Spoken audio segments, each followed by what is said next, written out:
Ladies love the skin. Ow. Bring it a little bit closer. The good skin, that is.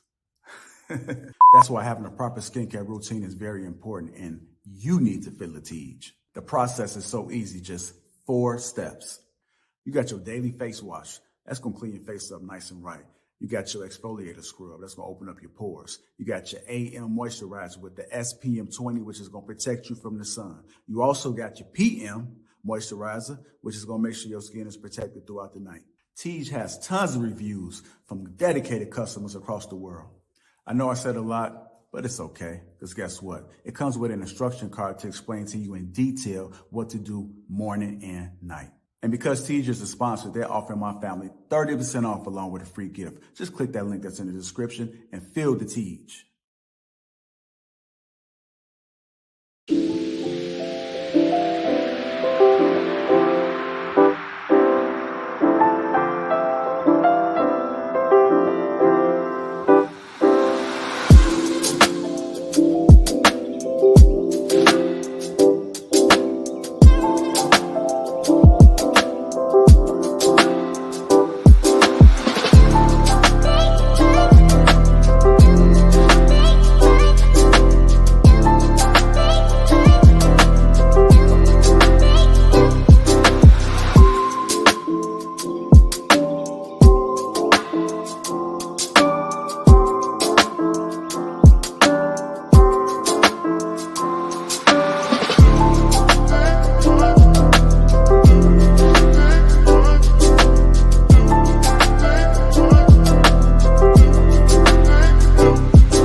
I will say this. I think most people have a functioning level of emotional intelligence, but we are tested every single day. And when you're tested every single day, there are elements of emotional intelligence that you falter in. So for instance, you may be self-aware, but you may lack empathy, you know what I mean, depending on who you encounter. You may be empathetic, but sometimes you just aren't self-aware when it's something that you like. If it's something that you strongly feel you're strong about, you may be lack the self-awareness to understand that you may be the problem in that situation because you're so headstrong on the fact that I know I'm right. I know I'm in this situation. I know I got to be right. So I think we all have a functioning level of emotional intelligence, because if to be real, if we didn't, this world would be a much worse place. So we all have to function. That doesn't, but we are testing. I think there are elements of our emotional intelligence where we falter. You know, they're like, you know what I mean? We see it every day in these conversations where how do you get a group of men and a group of women to have a conversation on a panel, right? And somehow all the men understand each other. And then all the women understand each other, but we don't understand one another. And it's just nothing's crossing over. You know what I mean? I've seen that plenty of times on these panels where it's like, man, I know you ain't no way you can't tell me you don't understand where we're coming from. You know what I mean? And I think it took me being in the shop with my wife and hearing women's stories for me to finally understand, like, damn, hey, shit, sometimes we can do some fuck shit as men. But then that's what I try to get women to understand when we on these panels is like, hey, if you can understand that this happens to you in this aspect, and you have a whole bunch of lady friends and things like that can tell you that you go to, and they tell you all these stories. Don't you think that we have the same stories about women going through our minds? And that's where the empathy comes into play. It is that, okay, if I feel this about y'all, and you're telling me there's some things that we're doing wrong on our part, then that's where the empathy and everything really comes into play. But most of the time we falter. It's easy to take sides. It's easy to be self-absorbed. It's easy to not regulate your emotions. It's easy to not be empathetic. It's, you know what I mean? And sometimes it's hard, but that's the things we're trying to do on these panels, man. We're trying to come to an understanding. But to Marcus' point, regarding patience, I also believe that we all have a degree of patience. But also to Marcus' point, we have a point where we're no longer patient. There's a point where you get to it, because all of us dealt with somebody that we were extremely patient with, and it didn't push us over the edge, but we were patient enough with their trauma, their problem. Because the thing is, first of all, we're Black. So we understand that we both come from some level of traumas, you know what I mean? Some type of traumas or some type of historical context that gives us the understanding that, hey, look, I understand you may not be where exactly you're supposed to be at. So we give each other, but there's a certain level of patience that where our patience wear thin, and that goes on both sides. So I'm in agreement with you there. I think there's some people out there, and those people do tend to get left alone. You have no choice but to either be by yourself or with somebody that's just as toxic as you. Because the reality is any normal person won't deal with you. Even if they do have patience. And they may not have so much patience, but they have enough patience to deal with the people that force them cross over that threshold.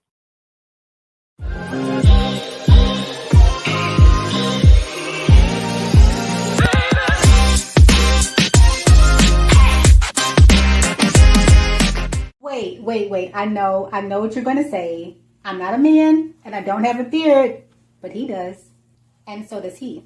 I have 3 points for you that's going to help you grow your beard, and not just grow it, but hydrate it, allow it to come in healthy and shiny, and be able to groom it properly without all the flaking and the itchiness that sometimes comes with grooming the beard.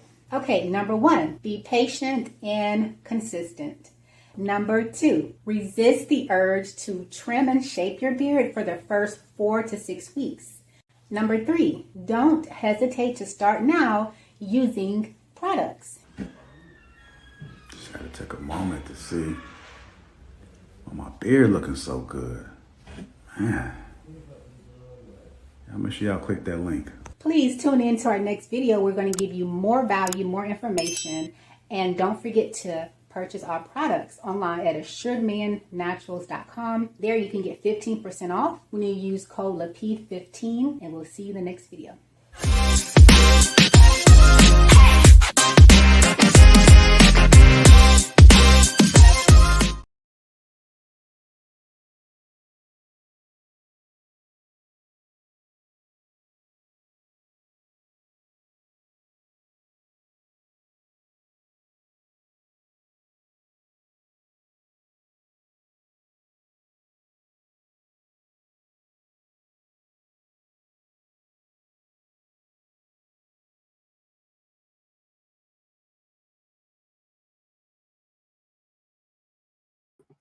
You muted, JR. Just yeah, I know. I seen it.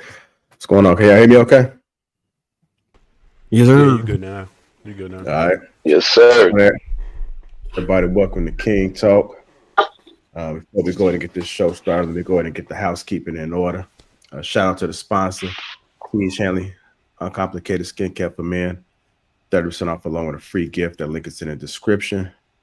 Go ahead and fill a tease, as I always say. That link is in the description. Let's go ahead and get our skincare in order. And we also have something for the beard as well. Me and Sugar Curls partner up to bring you Assured Man, King on Top.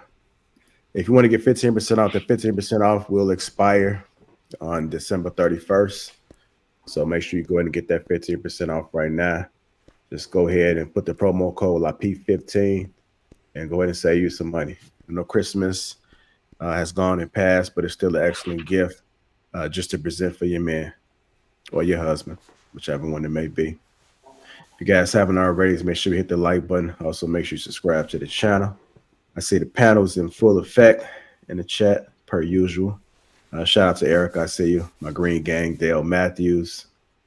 If you want to become part of the Green Gang, that link is pinned it's in the description. So go green and come on board. Come on board. How you gentlemen doing today? I see somebody pouring up. I don't know who that was. That's you, Trev? Oh, you pouring up? You know, okay.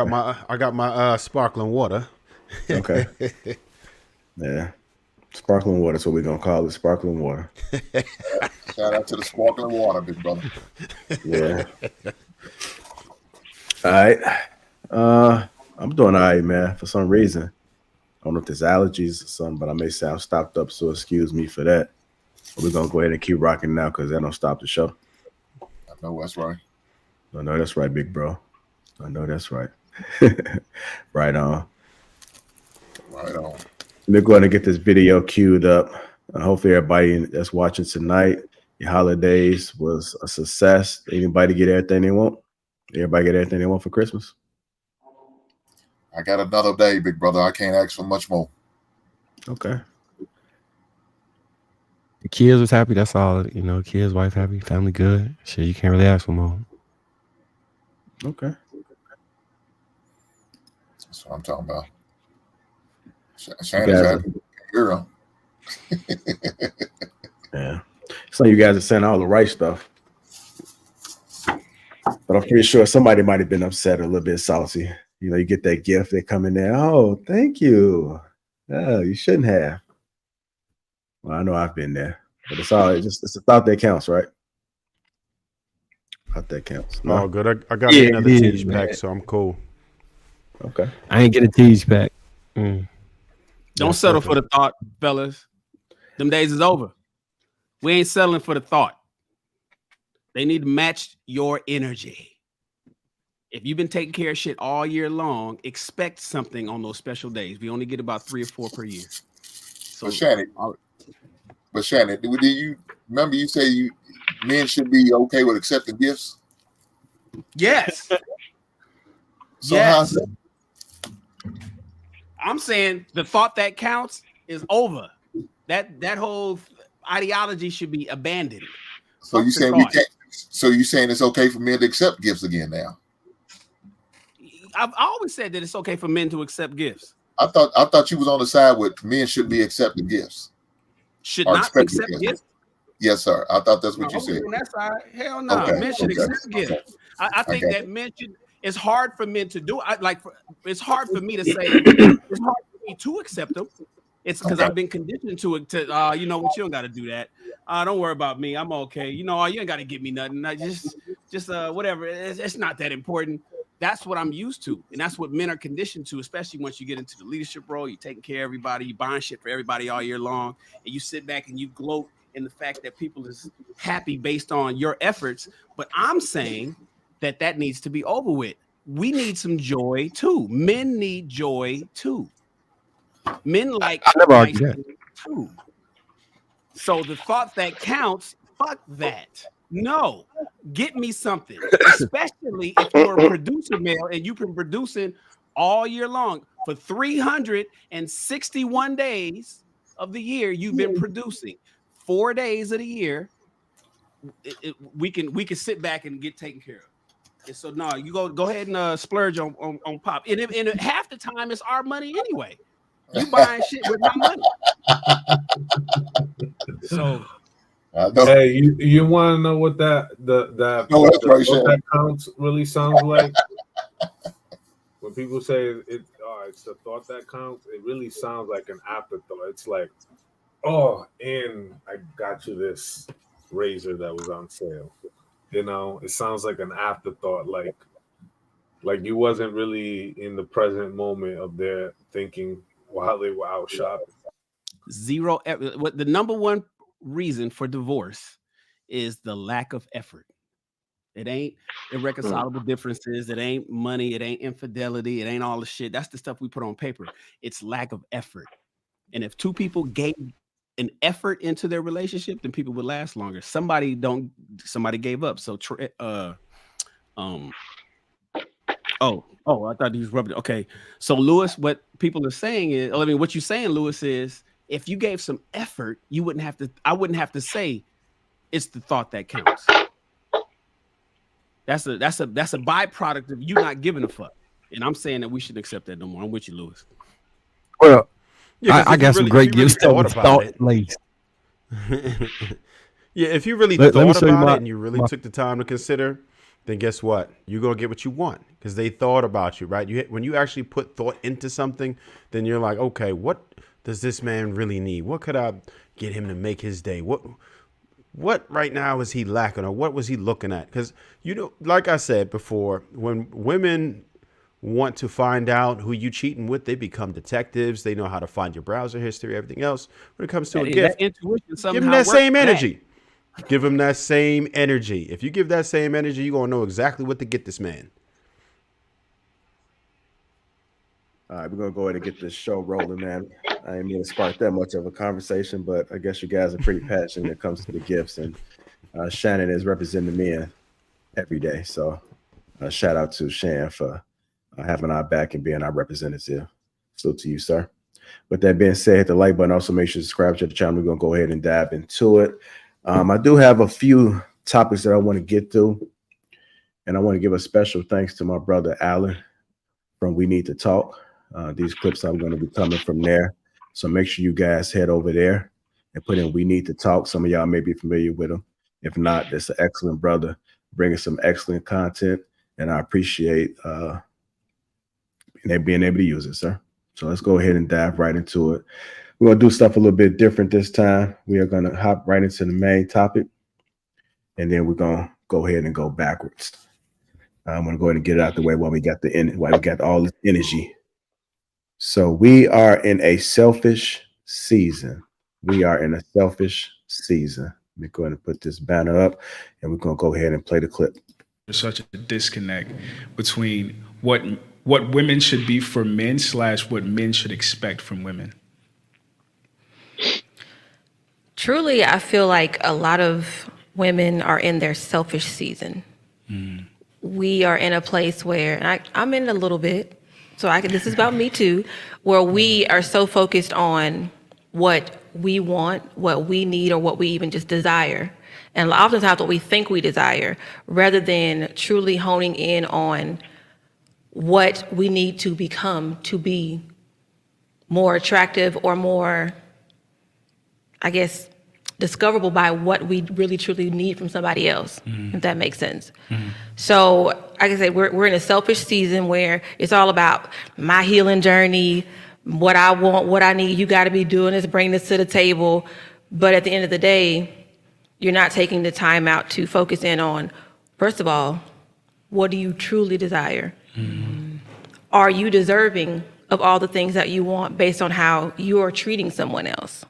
How you are, what are you putting out that makes you so susceptible to receive all these things from somebody else? So we're forgetting that in relationships, it's not just one person and another person. It's a collective group. It's you two together.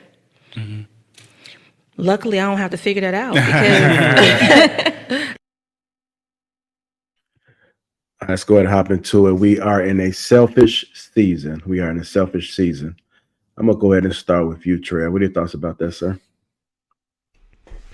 Yeah, I believe so. And I'd say women in particular, because they don't really consider you too much once they have their claws in you. That happens a lot, where they just become relaxed, comfortable, and then they worry about their needs. Oh, I want to go here. I want to go on this vacation. Oh, I want you to upgrade the kitchen. I want you to do this for me. And it happens.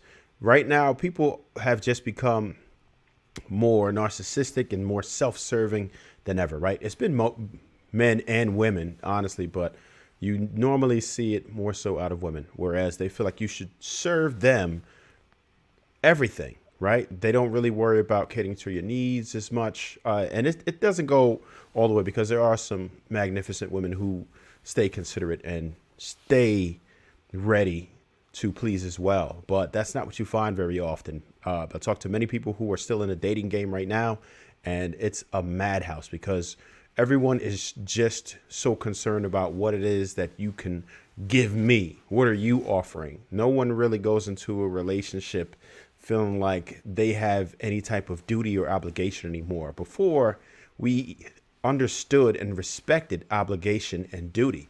And you'll see a lot of women in particular that will fulfill their obligations for the kids, but not so much for the man. That's usually secondary, or even worse, right? Because they don't really consider how it is that we feel. We manage, and some of it is our fault, because we take that. We don't express the way that we feel just to keep the peace. But even if, should it take that, do I have to make noise for you to understand what it is that I want as a man? Should I have to blow up on you or considerously have grievances for you to just want to fulfill my needs? I shouldn't, but it seems like you have to sometimes, just to kind of keep people in the spirit of giving, which is horrible. But yeah, that's where I stand on it. Trey, I want to ask you a follow-up question. I did notice that you say you've seen it happen on both sides, but you primarily focus on the woman and say you see this is what women do. Do you have any reasons as to possibly why they may be happening? On the flip side, you also go ahead. I'm sorry. No, go ahead. Okay, so yeah, there are some on the flip side, right? So there are some men who become complacent as well, right? Um, they don't feel like they have to date anymore like they used to. There are men who just become lazy. Sometimes we don't keep up ourselves, and we just get the lard belly and fall out of shape. Like women aren't attracted to muscle anymore, right? Sometimes we get too wrapped up in work and don't take any time. And there's a balance, right? If you on your grind, then you have to do what you have to do. But there's still time that you still have to devote to your family. There's still time that you have to devote for your woman, just as an individual. You should have a level of intimacy that you maintain. And a lot of times we just don't take the time to, right? We just go day by day. Sometimes we get wrapped up in the world and continue on and don't pay attention to our partner's needs. And why, and you did ask why that might be happening. And I think people just get comfortable.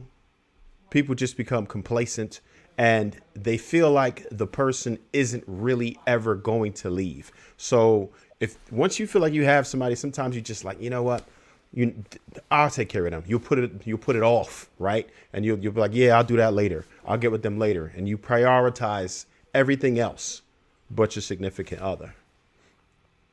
Trev. Hey, Trev, real quick though. You said lazy and wrapped up in the work. I think, don't you believe that lazy is a little different than selfish? Whereas, because men get lazy, fall off and whatnot. Because lazy can also is more tantamount to tired than self-centered. With that men get. And then the other one is you said wrapped up in the work. Isn't wrapped up in the work a little bit more selfless, especially if he has a family? Because men are trying to do that specifically to maybe make a better lifestyle for his wife at home that wants a bigger car or a bigger house. Oh yeah, understood. Now this would be woman's gripes because he said the other side of that, and that would go back to the two words that I mentioned: one, balance, and two, prioritization. So we're still doing what I'm saying, which is putting everything else in front of them, right? So there is a balance. There is a balance, and sometimes it's difficult to navigate that balance sometimes, and we sometimes we may struggle with that.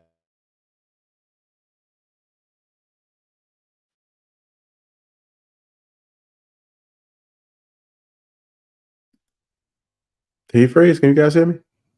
Oh, he froze. I was like, yeah, he froze. Did I freeze? I froze? Yes.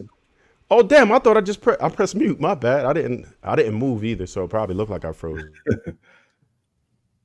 But I got your point, Trev. I got your point. Hey, Sweeney, you was trying to say something?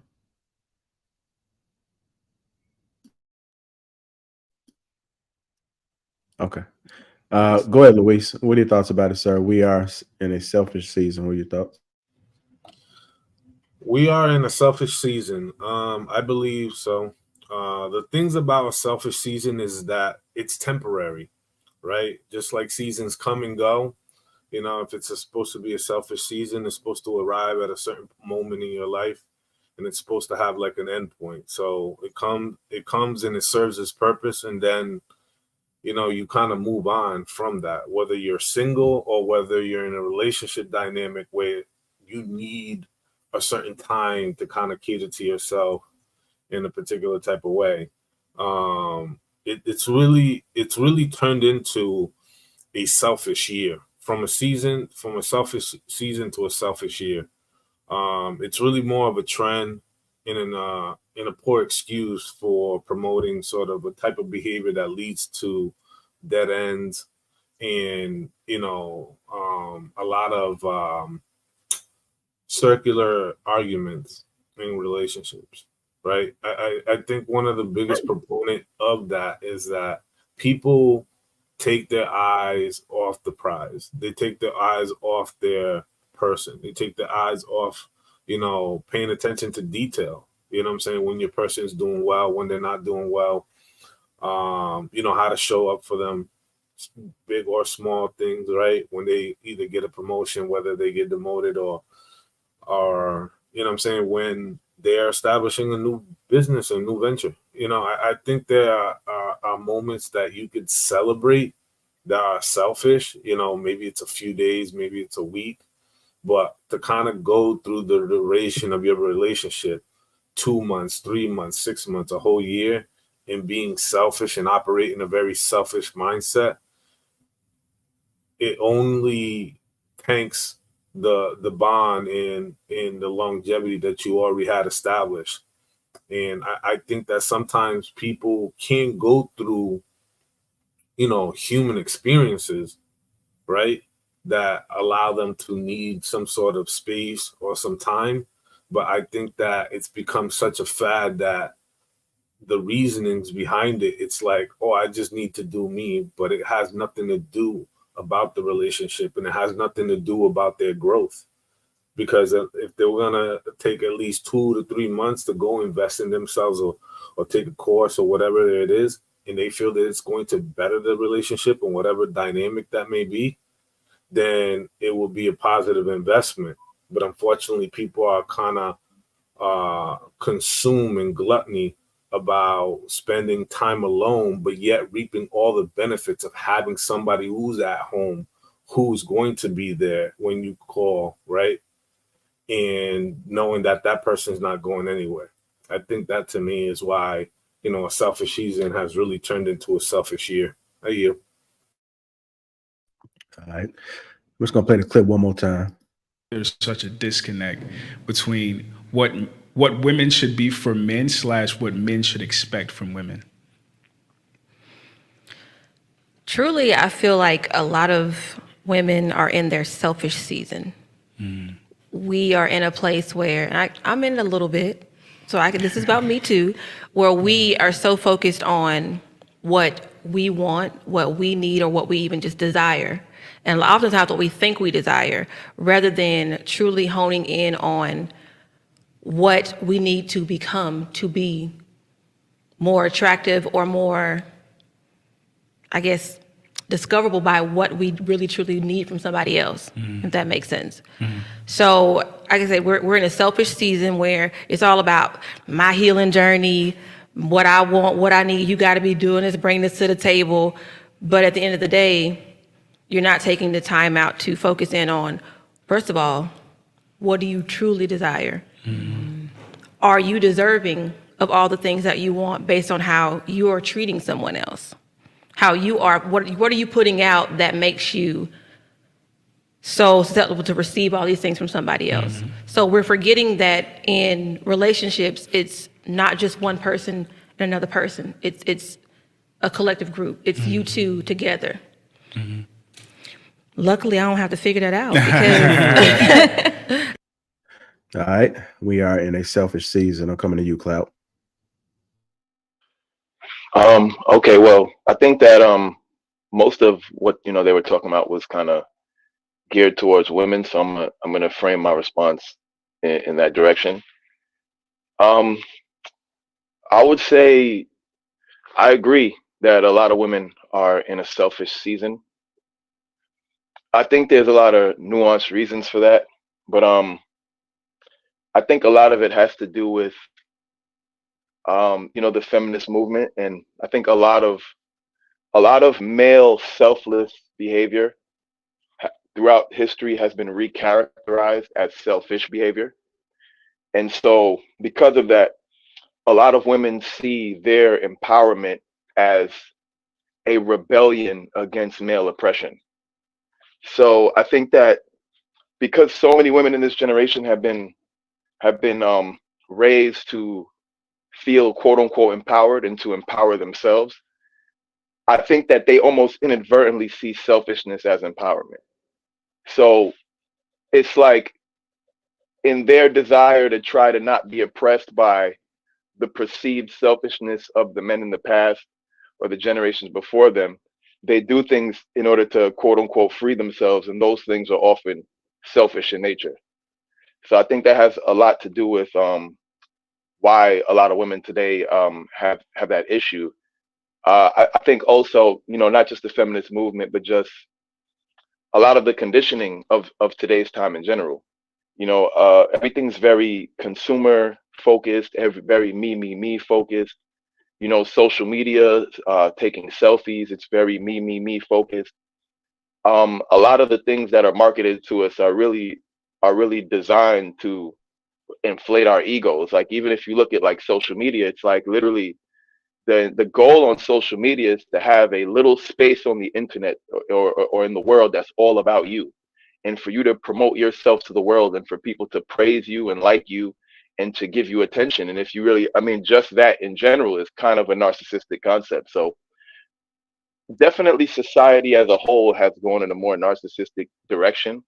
But I think specifically for women with the empowerment movement, they, and because empowerment is so popular, they try to empower women by giving them more and more ways to be selfish.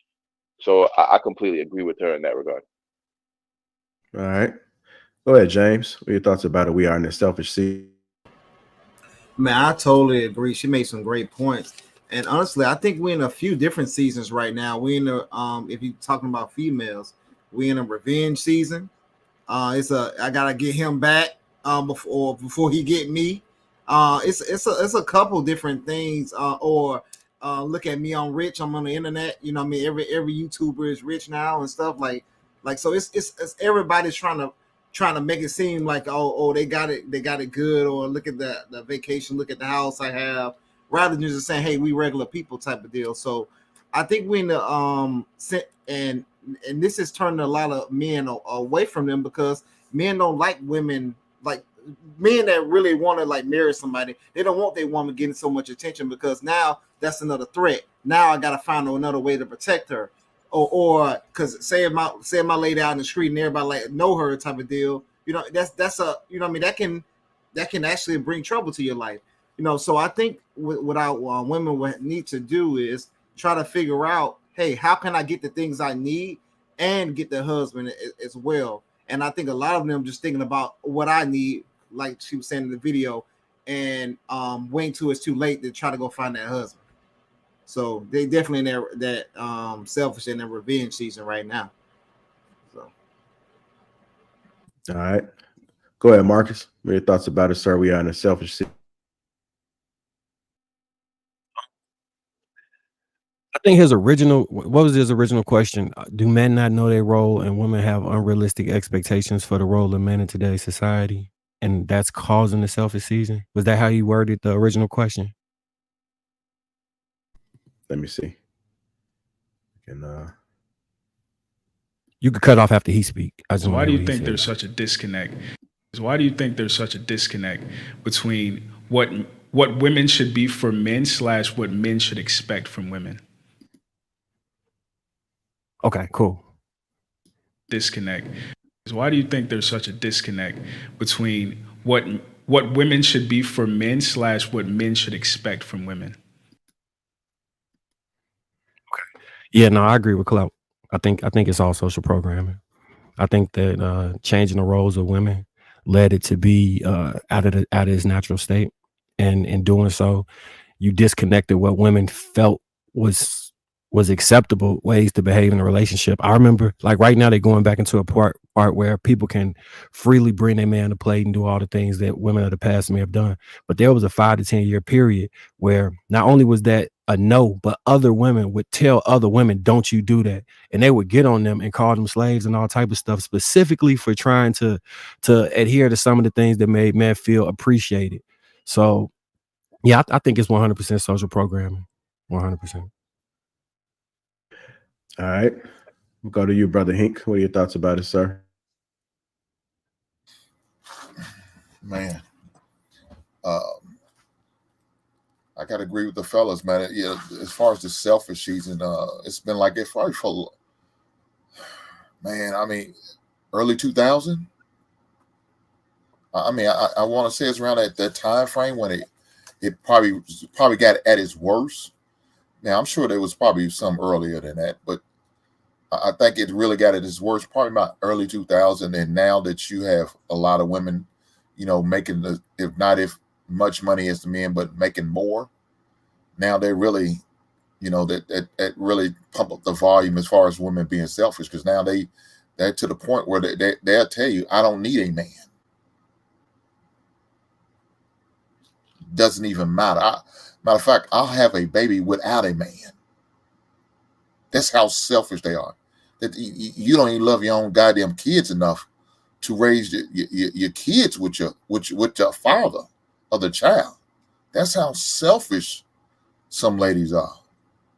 And it's sad that they got to that point where they having that conversation. Yeah, you won't hear a man sit there and tell you if he had kids he can't live without the mother child or the wife or whatever. You won't hear him say that because he realized I need her to help raise his child. But a woman would say I don't need him. I'll work my 40 hours, do my thing, get my money, and raise the kids all by myself. Yeah, so selfish. Unfortunately, I think it's going to be here to stay for a while until some of them start, really get slapped in the face. Like I seen somebody in chat said something about homelessness. Yeah, it's probably going to take that. More evictions. You know what I'm saying? Maybe more of these AI taking over their jobs and their careers. So now they are out in the cold because now they got to do something different. They can't, they can find somebody else to do your job just as well. So yeah, I think the selfish season is here to stay, unfortunately. Man, you mind if I ask something, P? Yeah, go ahead. I remember watching because I watched his channel. I forgot the name of the channel, but he was talking to this homeless woman, and she was talking about how she was, even though she was out there in the street, she didn't want to ask a man for help. So some of these women, they just gonna be homeless and crash out. They're not even just gonna care. They're just gonna be like, "Hey, I'm just gonna have to. It is what it is." You know what I mean? So it's a lot of these, man. These their egos are off the chain, and hopefully, what I mean, they watching this or they can kind of get themselves together before they go down that path. But it was sad, man. It's like the guy wanted to take care of her and everything. She was like, "Nah, I want to do what I want to do." And now she was on the street. So it's crazy, man. Do y'all think that the result of trying to balance the scales will ever work in any metric? I mean, because the presumable thought process was women were put in a position where they were disadvantaged based on how society was constructed. So in order to try and fix that, you want to go to the opposite end of the spectrum in order to try and bring some more centrism to the to life in itself. Do y'all think that will ever work in any regard? I would say no, considering the fact that if you listen to women speak, you listen to them talk, they want the equality in the workforce while still maintaining the inequality in their personal romantic lives. I've heard a woman give an example where she says, despite the fact that I work, I still expect a man to take care of me. I still expect a man to take on the household bills and be a man. So with that being said, it works. Their personal lives go at odds with the lives that they want out in the workforce. So it's kind of hard to balance that out because now you're basically telling us that men have to overcompensate. Then that means that men will have to overcompensate in the workforce to continue to give you more in the workforce, only for us not to get their ROI at home. That's the equilibrium he's asking about. So yeah, no, I don't think it'll happen. Not in that aspect. All right, Swinny, you want to go ahead and actually respond? Oh yeah. As far as a selfish season, I for the most part agree with the fellas. To kind of answer your question, JR, as far as what Trev was talking about, where he sees it more in women, I think it's because it's easy for women to be selfish. It's very hard for a man to be selfish because we inherently have to give to get. We have to take them out on dates. We have to approach. We have to give. We inherently have to give to get. Whereas women, they make demands. So it's easy to make demands and be selfish. So when they go out and they tell us, we've seen it all the time, places we don't want to go be taken on dates to. You don't see no list of shit like that from men because we the ones doing the dating. We the ones taking them out on the date. So we inherently have to give just to get, whereas women just can make demands. And then you add in the fact that they have the internet at their fingertips, and you add in the fact that there's a perceived lack of need for men. and they can sit back and make all the demands they want and be as selfish as they want with little to no consequence outside of, you know what I mean, later on down in life. But at this current moment, they don't have to be selfless. We have to be selfless if we want results in this world. Now, granted, we have to be a little more assertive in our demands as far as, workplace and all of that. But when you talk about personal lives, in order for you to get results out of people around you, men have to inherently be selfless. Otherwise, won't nobody deal with you. So I just wanted to say I think that you're 100% right about as far as the demands a woman can make in the dating market or the dating process. But as soon as the dating ends and you're trying to transition into a relationship, that's when the man should be making his demands. And if he doesn't, that's a failure of setting the status quo for that relationship, in my personal opinion. Wait, hold on. But why are you waiting at that pivotal moment to say, okay, I think we're going to go into a relationship? Well, I'm considering we make this an exclusive relationship, right? And then you start to kind of say, these are the things that I'm expecting. Like, I think there's the tone that you have to set in the beginning about how you have certain expectations of how you carry yourself, and you know what I'm saying, and you carry that forward. And during that entire process, you should have receipts. The receipts of you showing up in a particular type of way, you setting the tone.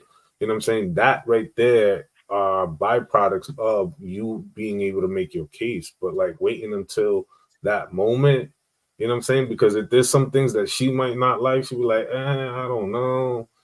Like, I don't know. That sounds a little bit dicey. I mean, okay. Look, granted, I think some men could pull that off. I don't think all dudes could pull that off. Okay, the reason I say that is initially is you pursuing, right? Most men put their best foot forward and try and get her to go out on a date with them or try and get her to like them, right? They're attempting to get her to, so it's things that they may concede in the effort to try and get her to go on a date, to try and get her to have sex with them, or try and get her to do X, Y, Z, right?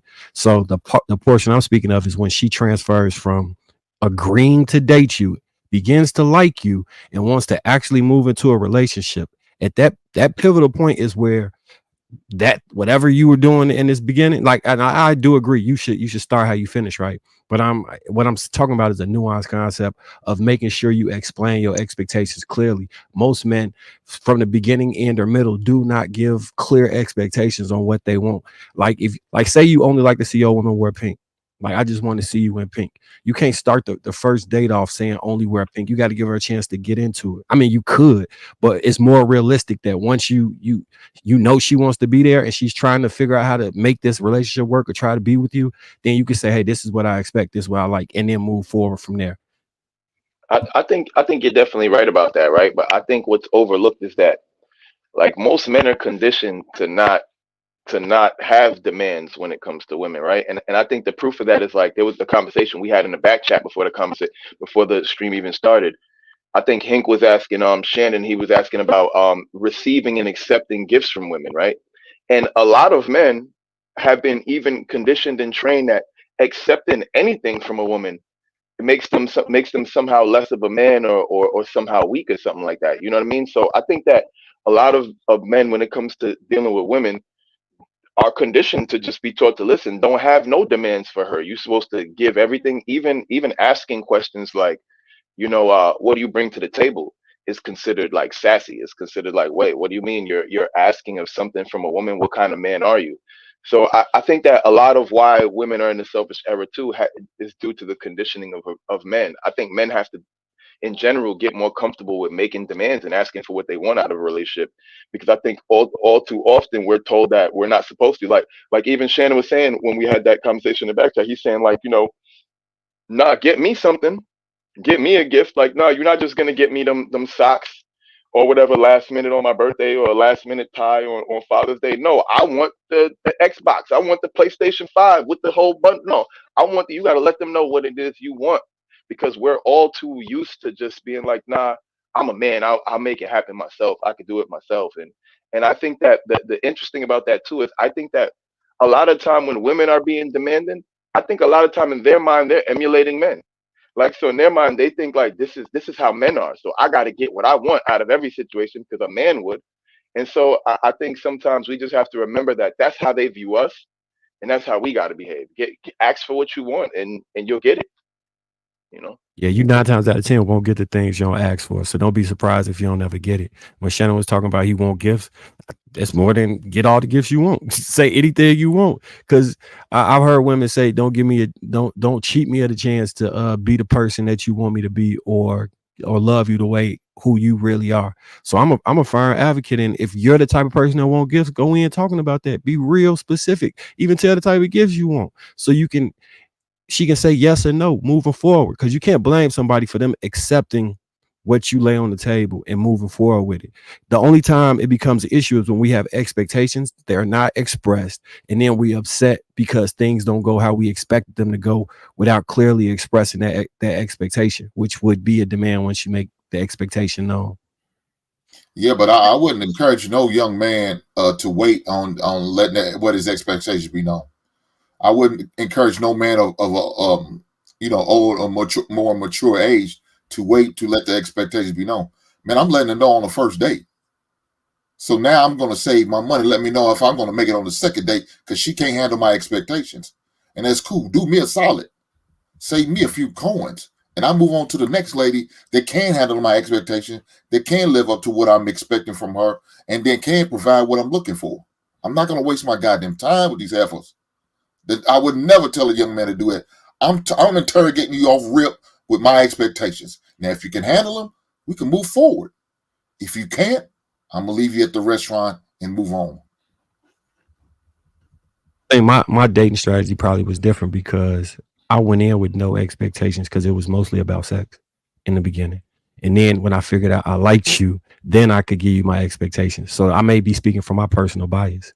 So, that may be a faux pas I might have because of the way I approached it, which is also why I say I don't see that many bad women, because they didn't qualify in the beginning to get to the point of let's make this relationship. So I don't count them as bad women, because I only wanted, I was going in to have sex. So it didn't move past that part. Because I've heard the argument made, it's a lot of bad women out here. If you was in a relationship before this, or you met women and you didn't wife the first women you met, then they're bad women. I don't view it that way. I view it as I had a specific intention. And once that was met, then potentially how I felt about you post that experience led me into what I was going to do moving forward. So it just may be different from that aspect.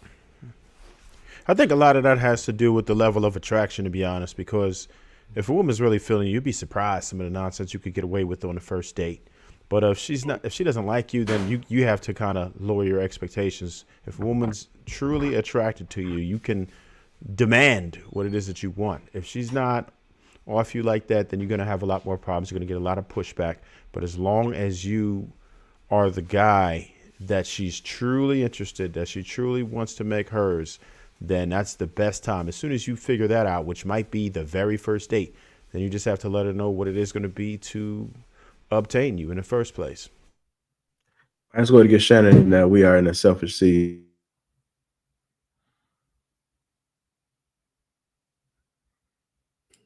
Well, Shannon lives in LA, man. It's a selfish season all year round. Yeah, man. Selfishness, boy. James, you was talking about those homeless women. They were just like, I don't want no. We got to let them go, James. Let them go. Focus on the young ones and the ones that's willing to reprogram their minds. All the rest of them, let them go. Ignore them. Let them buy a dog and die alone. Ultimately, Clout had the right answer in the beginning when Clout was talking. He was talking about what we call now hyper-individualism. That's the term. Hyper-individualism is where you are the center of attention and you are the only thing right in a wrong world. And everything is about you and you only. You only matter in your family, in your friend groups, at work. And there's a lot of people walking around today living a hyper-individualistic life. They're just by themselves. And people are documenting, man. You see it on Instagram. You see it on TikTok. People record themselves sitting, sipping coffee all by themselves. There's no more fellowship. You go on, I don't know when the last time you guys walked on a college campus. When I was in school, because I graduated in the year 2000. So, when I was in school in the ice ages, we couldn't wait to get out of class and meet up at the econ building. I went to Cal State Long Beach. My last university was Cal State Long Beach, and we all couldn't wait to meet up with each other. And we, I was with the noobs because I was a Kappa, and we all met up and everybody fellowshipped, and that was our Instagram. And we all got together, and people was dating and partying and having fun. And then when it's time to go to class, we all went to class. I don't know if you guys been on campus recently, but everybody between classes like this walk, and it's a trip how they walk and don't hit each other. It's the wildest thing on how people is in their phone walking and don't hit each other. They just, I guess they got an eye on top of their head, and there is no more chilling on the yard. There is no more going up to the university student union or going to whatever college you went to where everybody used to hang out 20 years ago, 10 years ago. They don't do that no more. They just walk right through. Hyper-individualism. Everybody is all by themselves. Everybody is about living on an island. And one of the biggest issues, as you brothers are saying, is with women, because in relationships, personal relationships, who's the one that says, I'm not happy? And why isn't she happy? Because she's selfish. Now, like we said, man, women are selfish naturally. They're built in selfish. I was watching this Instagram clip. This woman was talking about, a guy gave her a gold digger test. And that, on the third date, he let her go. And he told her, he said, you didn't take care of me. Or, I've taken you to dinner. We spent money. I've spent money on you. And you not even thought about, you haven't even offered buying me something small or a token or, maybe making something or something like that is what she said. So she kind of like was trying to go off on him. And I went into the comments. This was an argument on Instagram. And I flamed up the comments, was like, that wasn't a gold digger test. That was a nurturing test. See, a lot of people, women particularly like to rephrase stuff to make it work for them, their narrative. It wasn't really a gold digger test to see if you was going to spend money on him. He wanted to see if you had the proclivity to be a nurturer like you're supposed to be. And when you failed the test by seeing that he was a providing male and you didn't give anything back in terms of nurturing his needs, you failed the test, but you're calling it a gold digger test. And that's why we got to just let these older women, or the ones that's hard-headed, James, go. Now, Clout, we was talking about that in the back chat. No, that was at the opening of the show. We got that live. We was talking about Christmas gifts right when we started, because JR had asked us, did everybody get anything or be happy with? And then I had kind of went in when we were saying, the thought that counts. No, we got that live. Fuck that thought that counts. We opened the show saying that shouldn't be the case. Now, men are assertive in the workplace. We go for what we want in the workplace. This is one of the reasons why there's a pay gap, because men are not, as Dr. Jordan Peterson says, agreeable. That's a personality trait that women have. Women are more agreeable than men. Men say, look, man, I want 75,000. And the job says, well, we only paying 60. He says, all right, well, call me back when you could come up with another 15,000. Woman goes on the same job. She says, I want 75,000. Job says, we only paying 60. She says, okay, I'll take it. So they get the job at $15,000 less. Then they call the guy up later, a week later, and said, hey, you know what? We need 2 of you here. We found some extra money. We'll pay you the 75,000. That's the pay gap. But in relationships, we're not agreeable. And that's the problem. That's the issue that I'm currently having. See, as far as I'm concerned, selfish is bad for women, but it's good for men. Yes, Lewis, you're absolutely right. We need to set the tone. In fact, I want more men to be selfish than they ever have been. And the reason why is because when men are selfish, everybody benefits. Because the thing that men want the most is to produce. The thing that men want the most is the more money I make, the more my family is good. Whenever I come up, everybody wins. The things that men want is children. That's a great thing for human beings to reproduce. We aren't reproducing right now. We're having issues with populating the earth. Men want legacy and children, but what are we hearing about women? Oh no, I'm not having no kid. Hyper-individualism. That's an issue with women, and this is good. So since this is King Talk, and I like to talk to the kings, fellas, I want you guys to be a little bit more selfish. A little bit more selfish. Like the young lady in the video said, you know, that women are on this, they're in their selfish season. Absolutely right. And that's not good for society. It's not even in your nature, ladies. Men, you guys aren't selfish because you're too busy paying attention and trying to take care of somebody else, and you missing the shit that you're supposed to be taking care of. This is one of the things that destroys men and why it hurts them the worst initially in divorce, because it's like you put so much in and then somebody just takes it away. And it's like, what the fuck? If men were more selfish and paid attention to their goals, their program, their aspirations, their purpose, and the things that they're supposed to be here for, then everybody in the family will win. But because he's trying to please people instead of making sure that he's taken care of, everything falls apart. The disconnect that the brother was asking in the video, he said, what's the disconnect between what men want and what women are willing to give?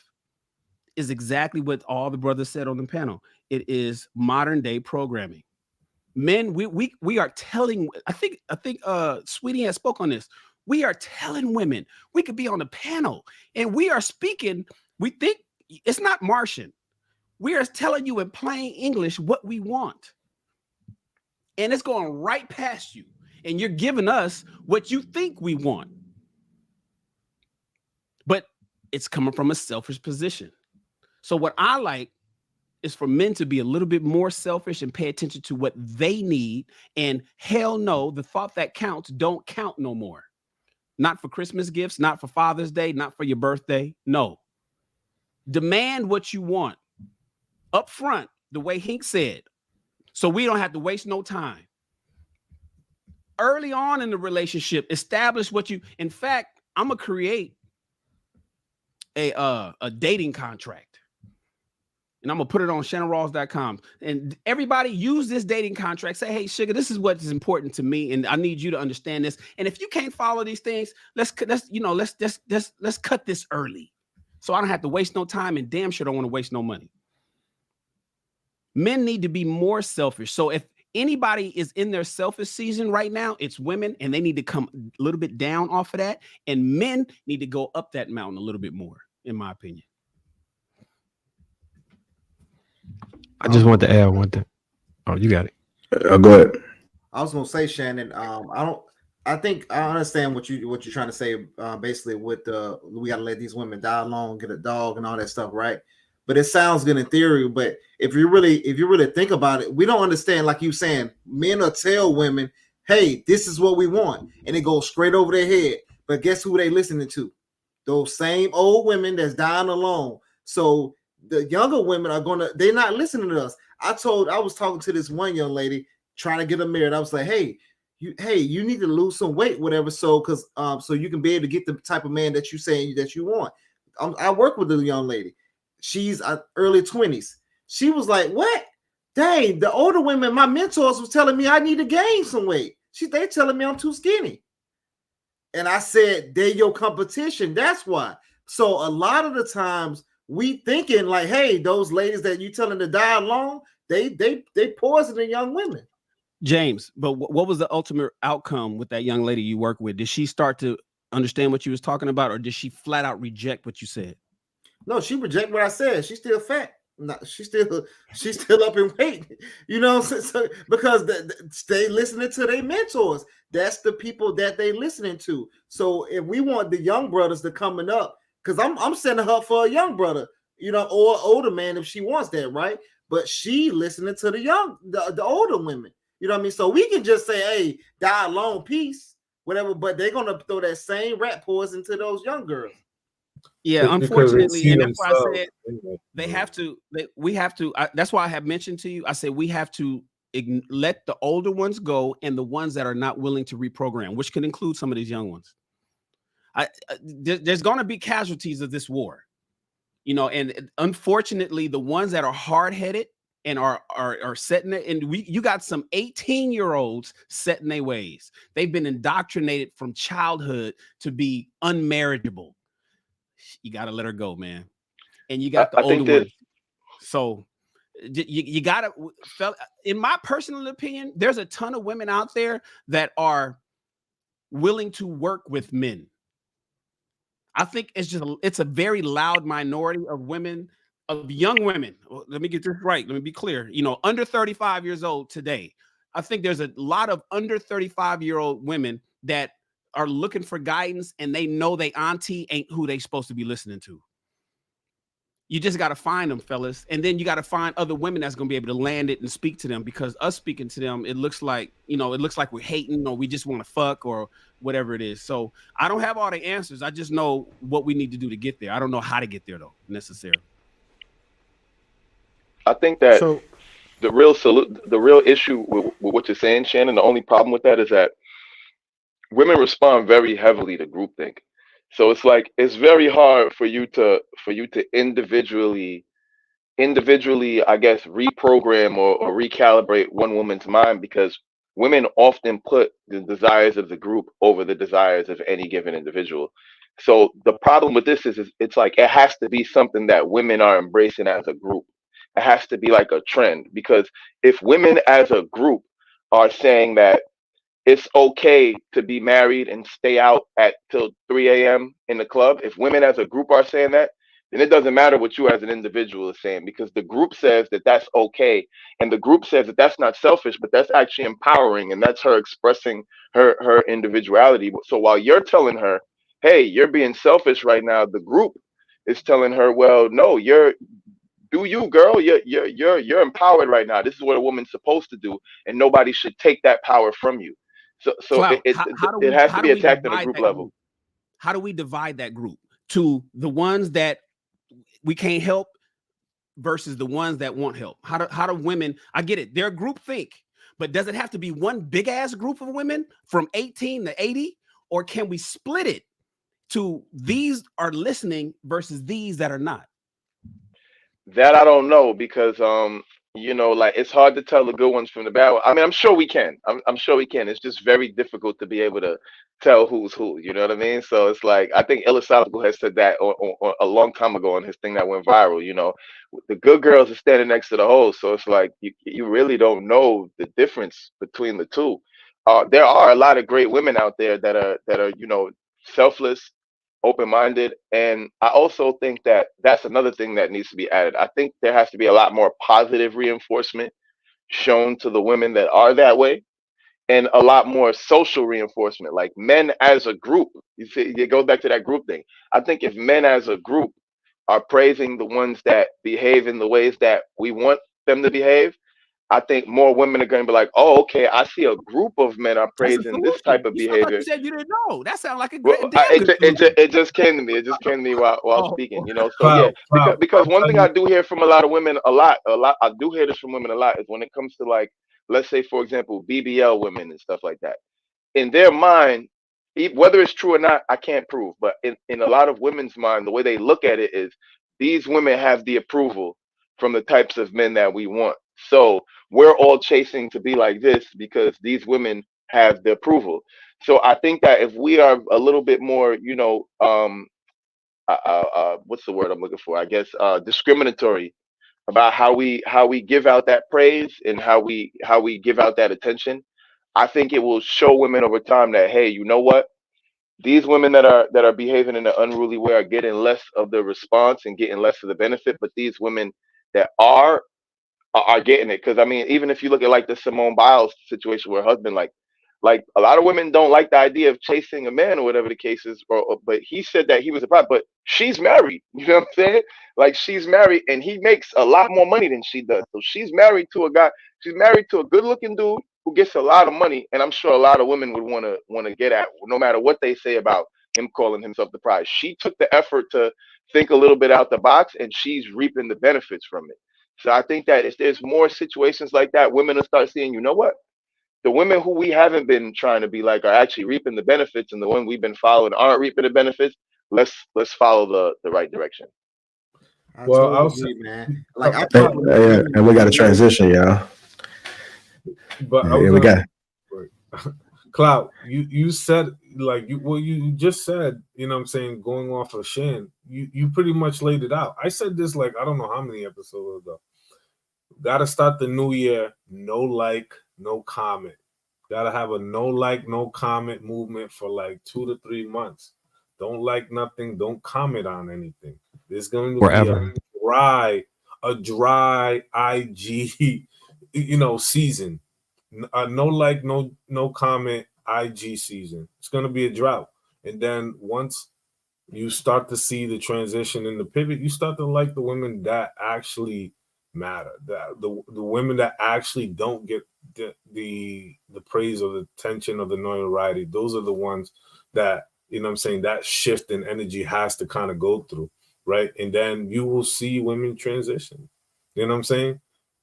Trust me. Like I said a while ago, if you took social media away for like 3 months, the suicide rate will go through the roof. So imagine if nobody got likes or comments for 3 months straight. I don't know if a lot of you guys saw, there was like a street interview, like maybe a couple months ago, where it was this young lady. She was in like a red dress. It was like a very conservative red dress. She was like a young lady, and she was talking about how she was a virgin and how she was waiting for her husband and this and that. And that clip went viral. And if you look under the comments of that clip, every guy was under this saying, "Oh my God, like this girl's perfect. Like this is the type of girl I would marry." I just think that there needs to be more videos like that. Like, you know what I mean? Like that overwhelming response to those type of girls needs to be seen more, so that those type of women say, okay, I could get online and I could show myself off in my conservative dress. And again, like Luis said, unfollow, unlike all them girls with the cheeks out, with the yams out. If they got a link in bio that says something about OnlyFans, unfollow them. Unfollow them. Don't watch their stories. Don't comment. And guaranteed, if they see the girl who's dressed up the right way getting more likes, then they'll eventually be like, you know what? Let me put some clothes on. You know what? Let me change my tone a little bit. You know what? Let my natural hair out a little bit. You know what? Let me get in shape. You know? All right, let's go ahead and transition. You guys just tuning in. Welcome to King Talkers. Make sure we hit the like button. And also make sure you subscribe to the channel. Shout out to the sponsor, Teach Hanley. Make sure you guys go ahead and get that beard. Assured Men as well. That link is pinned to the top of the chat. We're going to go ahead and transition. I'm going to switch it up a little bit. Women are not taught how to value men. Women are not taught how to value men. There goes the clip. Core of it is like women haven't been taught to value men. So if I don't value something, I can't consider what that thing is looking for, right? So I value a job, so I'm gonna read the job description. They're looking for somebody with these skills, with this education, with this experience. But when it comes to a man, you don't consider what he's looking for, because I feel a sense of entitlement to a good man. And I always use the metaphor of like, if you are a basketball player, did y'all play basketball? I did. Okay, you played basketball. All right. And what position did you play? Forward. You played forward. Let's say a 5-star recruit was transferring to your school. Which position would you prefer that they played and they didn't play? Would you want another forward, or would you want maybe a point guard? No, a point guard. Definitely gotta be a point guard. So when we're hearing all these women talk about, oh, I make 6 figures, I'm educated, I'm well known in the community, all this masculine stuff, it's like you play forward and you want another forward to want you. When just like you said, a forward is looking for a point guard. I'm going to get the rebounds. I need somebody who can shoot and pass the ball. They're missing that balance. It's all about balance. And that's the other essence of a woman. She brings balance to a man's life. Because we're all about efficiency as men, right? That's why people joke, oh, he only got 2 things in the fridge, or he only got a couch and a TV. We're all about efficiency. What a woman brings is balance. Yes. Right? But if she's not leading with that essence, it's off-putting to us, even if she looked good in the whole 9. If you've had good-looking women, if you've been around women, it ain't gonna mean shit. But this other woman, she might not be as good-looking, but she has that essence. She walks into the room with that energy. She has a smile. She has a sunny disposition. She doesn't look like the world owes her nothing. I'm going that way 10 times out of 10, for sure. Unfortunately. Yeah. And it sucks now, because even the idea of women smiling, or men even encouraging women to smile, is now viewed as an insult. It's now viewed as Nigga, what the fuck you do? I don't need to smile.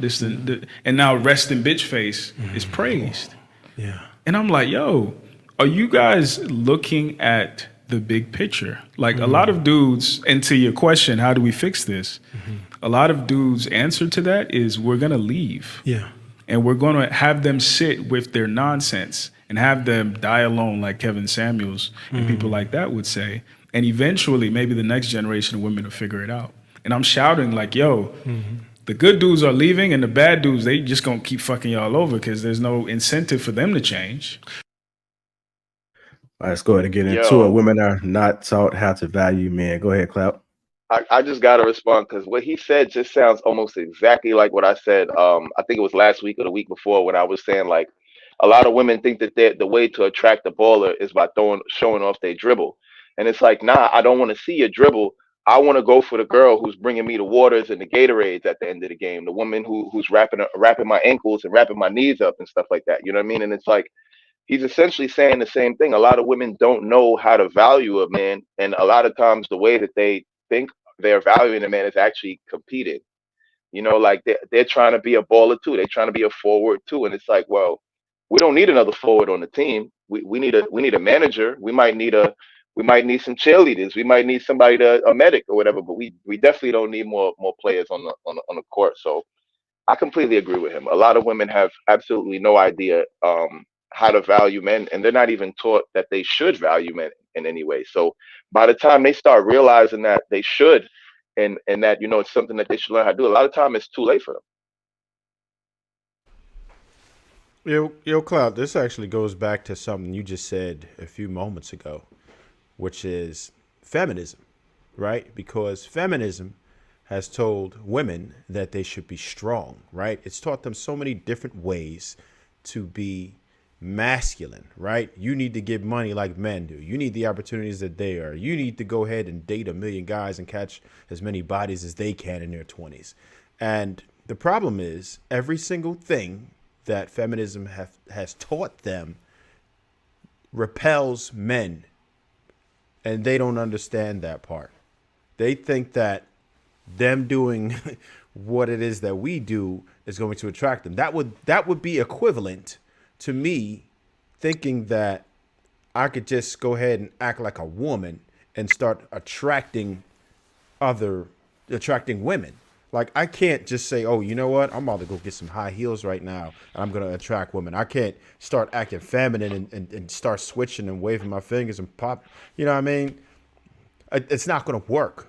So I don't understand how there's such a disconnect and why they think that men would be attracted to masculine things. They're not attractive. And I don't know why women don't understand that part, because we get it. We know that we can't behave like that for the most part. We understand that behaving like a woman and doing things that are feminine are not going to attract women, or at least even if we don't know, when we think it's cool to just start crying and being whatever, we learn the hard way that that's not it. That's not what it is. We learn, at least in our adolescence, like years, to say, all right, this isn't going to work. This is not what's attracting women. I'm going to have to get them on purpose. I'm going to have to do things like, we know the duties within the assignment, and women are having serious trouble understanding the assignment is coming from feminism, it's coming from singlehood, have a disdain for men, right? And they're teaching women how to be like, so there's so many bad sources that they have access to, and not very many good sources they have access to. They don't have a man in the house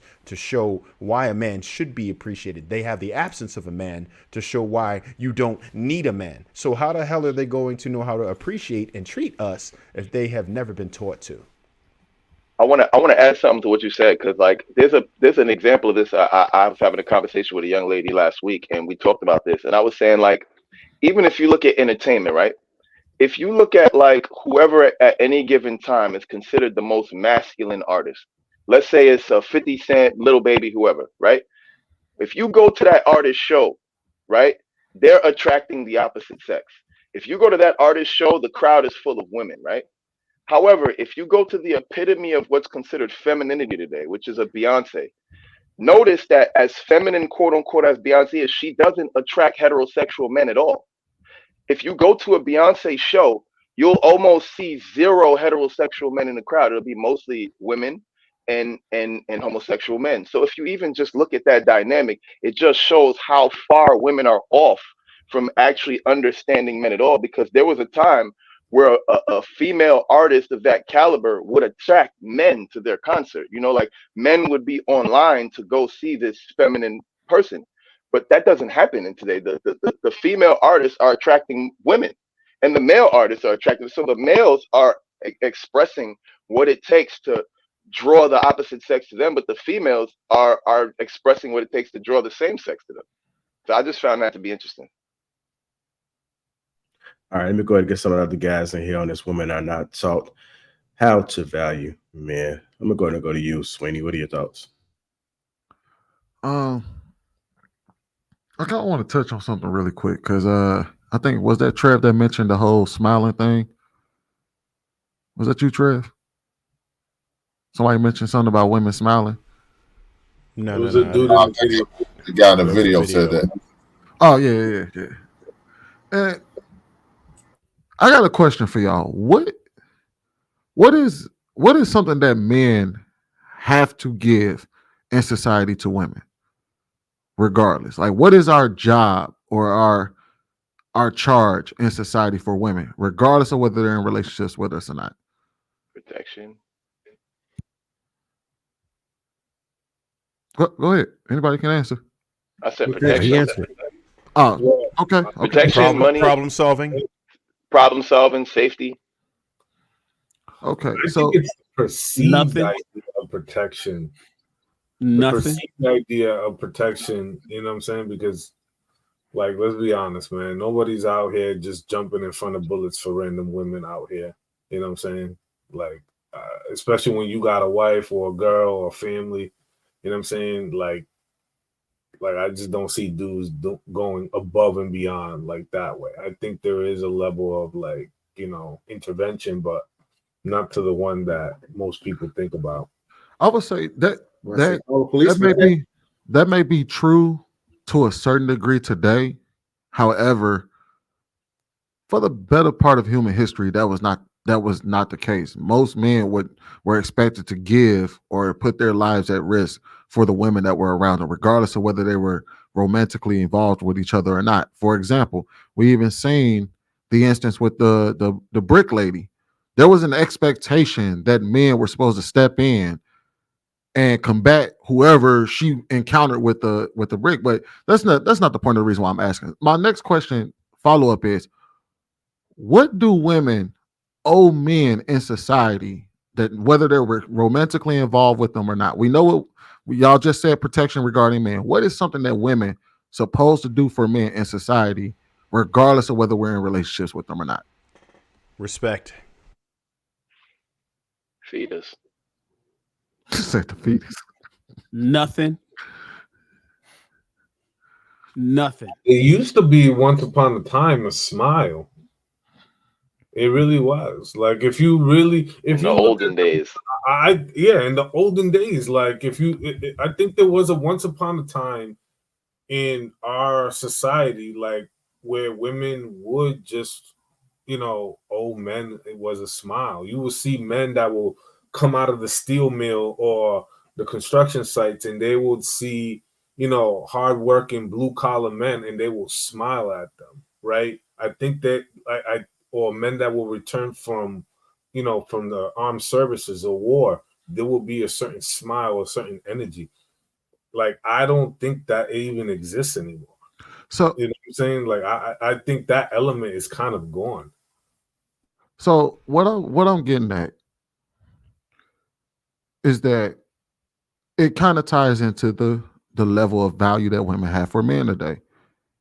Is because they don't value our presence so much so that they feel that they shouldn't do, that they don't have anything to do for us. They don't want to do anything for us, even if that is something as simple as smiling. You know what I mean? Because if you think about it, 40, 50, 60 years ago, women used to make plates for men that they weren't in relationships with just because they knew they were hungry. Maybe they lost their wife, or, you know what I mean, he was a single guy in the community. They would make plates for these guys. And it was a certain level of appreciation. Men did what we did for women because we appreciated them. So we didn't mind going out our way to protect the women that were around us. And women looked out for the men in the community, whether they were in a relationship with them or not, because they appreciated what men had to offer them. There's a low level of appreciation for men today. And people in the comments, if you read the chat, all of them are saying, for what? What do we have to appreciate y'all for? And I think it's a fair question. Because what Shannon said is, we don't owe y'all nothing. And so therefore, in the opposite end of that, then y'all don't owe us shit. But it ties I think a lot back of that into, is fair. Well, a lot of that is fair too, you know, because the problem is, all right. So sometimes, like, women are so mean right now that if a chick actually smiles at you, you're probably like, oh, damn, I need to run down. She probably like me. You know what I'm saying? And then there's the creep culture. So they're scared of that. And you know how much Lifetime and ID channel these women consume and what it does to them mentally and how much it makes them fearful, right? Even beyond social media. These women watch a lot of Lifetime, right? And that will damage you. ID channel will damage you, period. Because all they're looking at is a bunch of horrible men, the worst examples of men possible, right? And then some of it is even reality, right? Like if you watch ID, you see all the worst stories ever. So they scared as hell. And not to say that this is right, but I'm just saying what's happening to some of these women mentally, because they don't know how to consume it and just be like, okay, this is probably outliers. That's why it's on TV. Trev, they just look at that like it's real life. The only problem with what you're saying is, why does that only manifest itself when it's time for them to do something for men, i.e. smile, but they never manifest itself in the way that they dress and how they treat men? Because they will go up and argue with a man, try to throw hands with a man, would dress, will walk outside half naked and could give two fucks what men would think or say about them, but you're afraid of creeps because you smiled?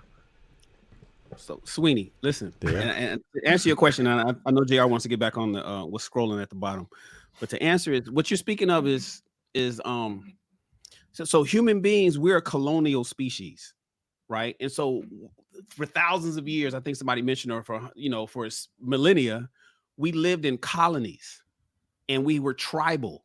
So humans are tribal. There's a hierarchy, there's a king, and then there's the medicine man, and then there's the people. And people had to be colonial to protect themselves from the world, from animals and threats of other tribes trying to take their resources. And that's what we just had to do for centuries, because there was no electricity. There was nothing. And then what happened in the last 200, we'll say 300 years, is we industrialized, we modernized, and then we democratized the human race. And so now the threats that we used to have for years, where women would respect and appreciate and cook for and take care of the men who would protect and fight for and go to war for the women and children back at camp or back in their tribe, you don't have to do that anymore. Because we're now industrialized and we're communicating with cell phones, and we can call each other and we can talk to each other. And now we have government. And so now that we've governed ourselves as a species, the responsibility that men had for women and women had for men has now been vacated and abated over to our government. And so now we have, when women need protection, they got the police. When men need food, they got McDonald's. And so the things that we needed women for to get us this far, men don't need them. And what women need men for to get us this far, women don't need it. And so now we're at each other. Now in 2023, we're looking at each other. What the fuck I need you for? I pay taxes. And he's saying, well, what I need you for? I pay taxes. And so now we're at a head. Right. And that's all that happened. The only thing that happened is men made the world safe for women to have an attitude with us with no repercussions. It's just that simple, man. I mean, we civilized the world. Freedom. We civilized the world. We civilized the world. JR, who do you want to go to next? We'll go to get James in there. Women are not taught how to value men.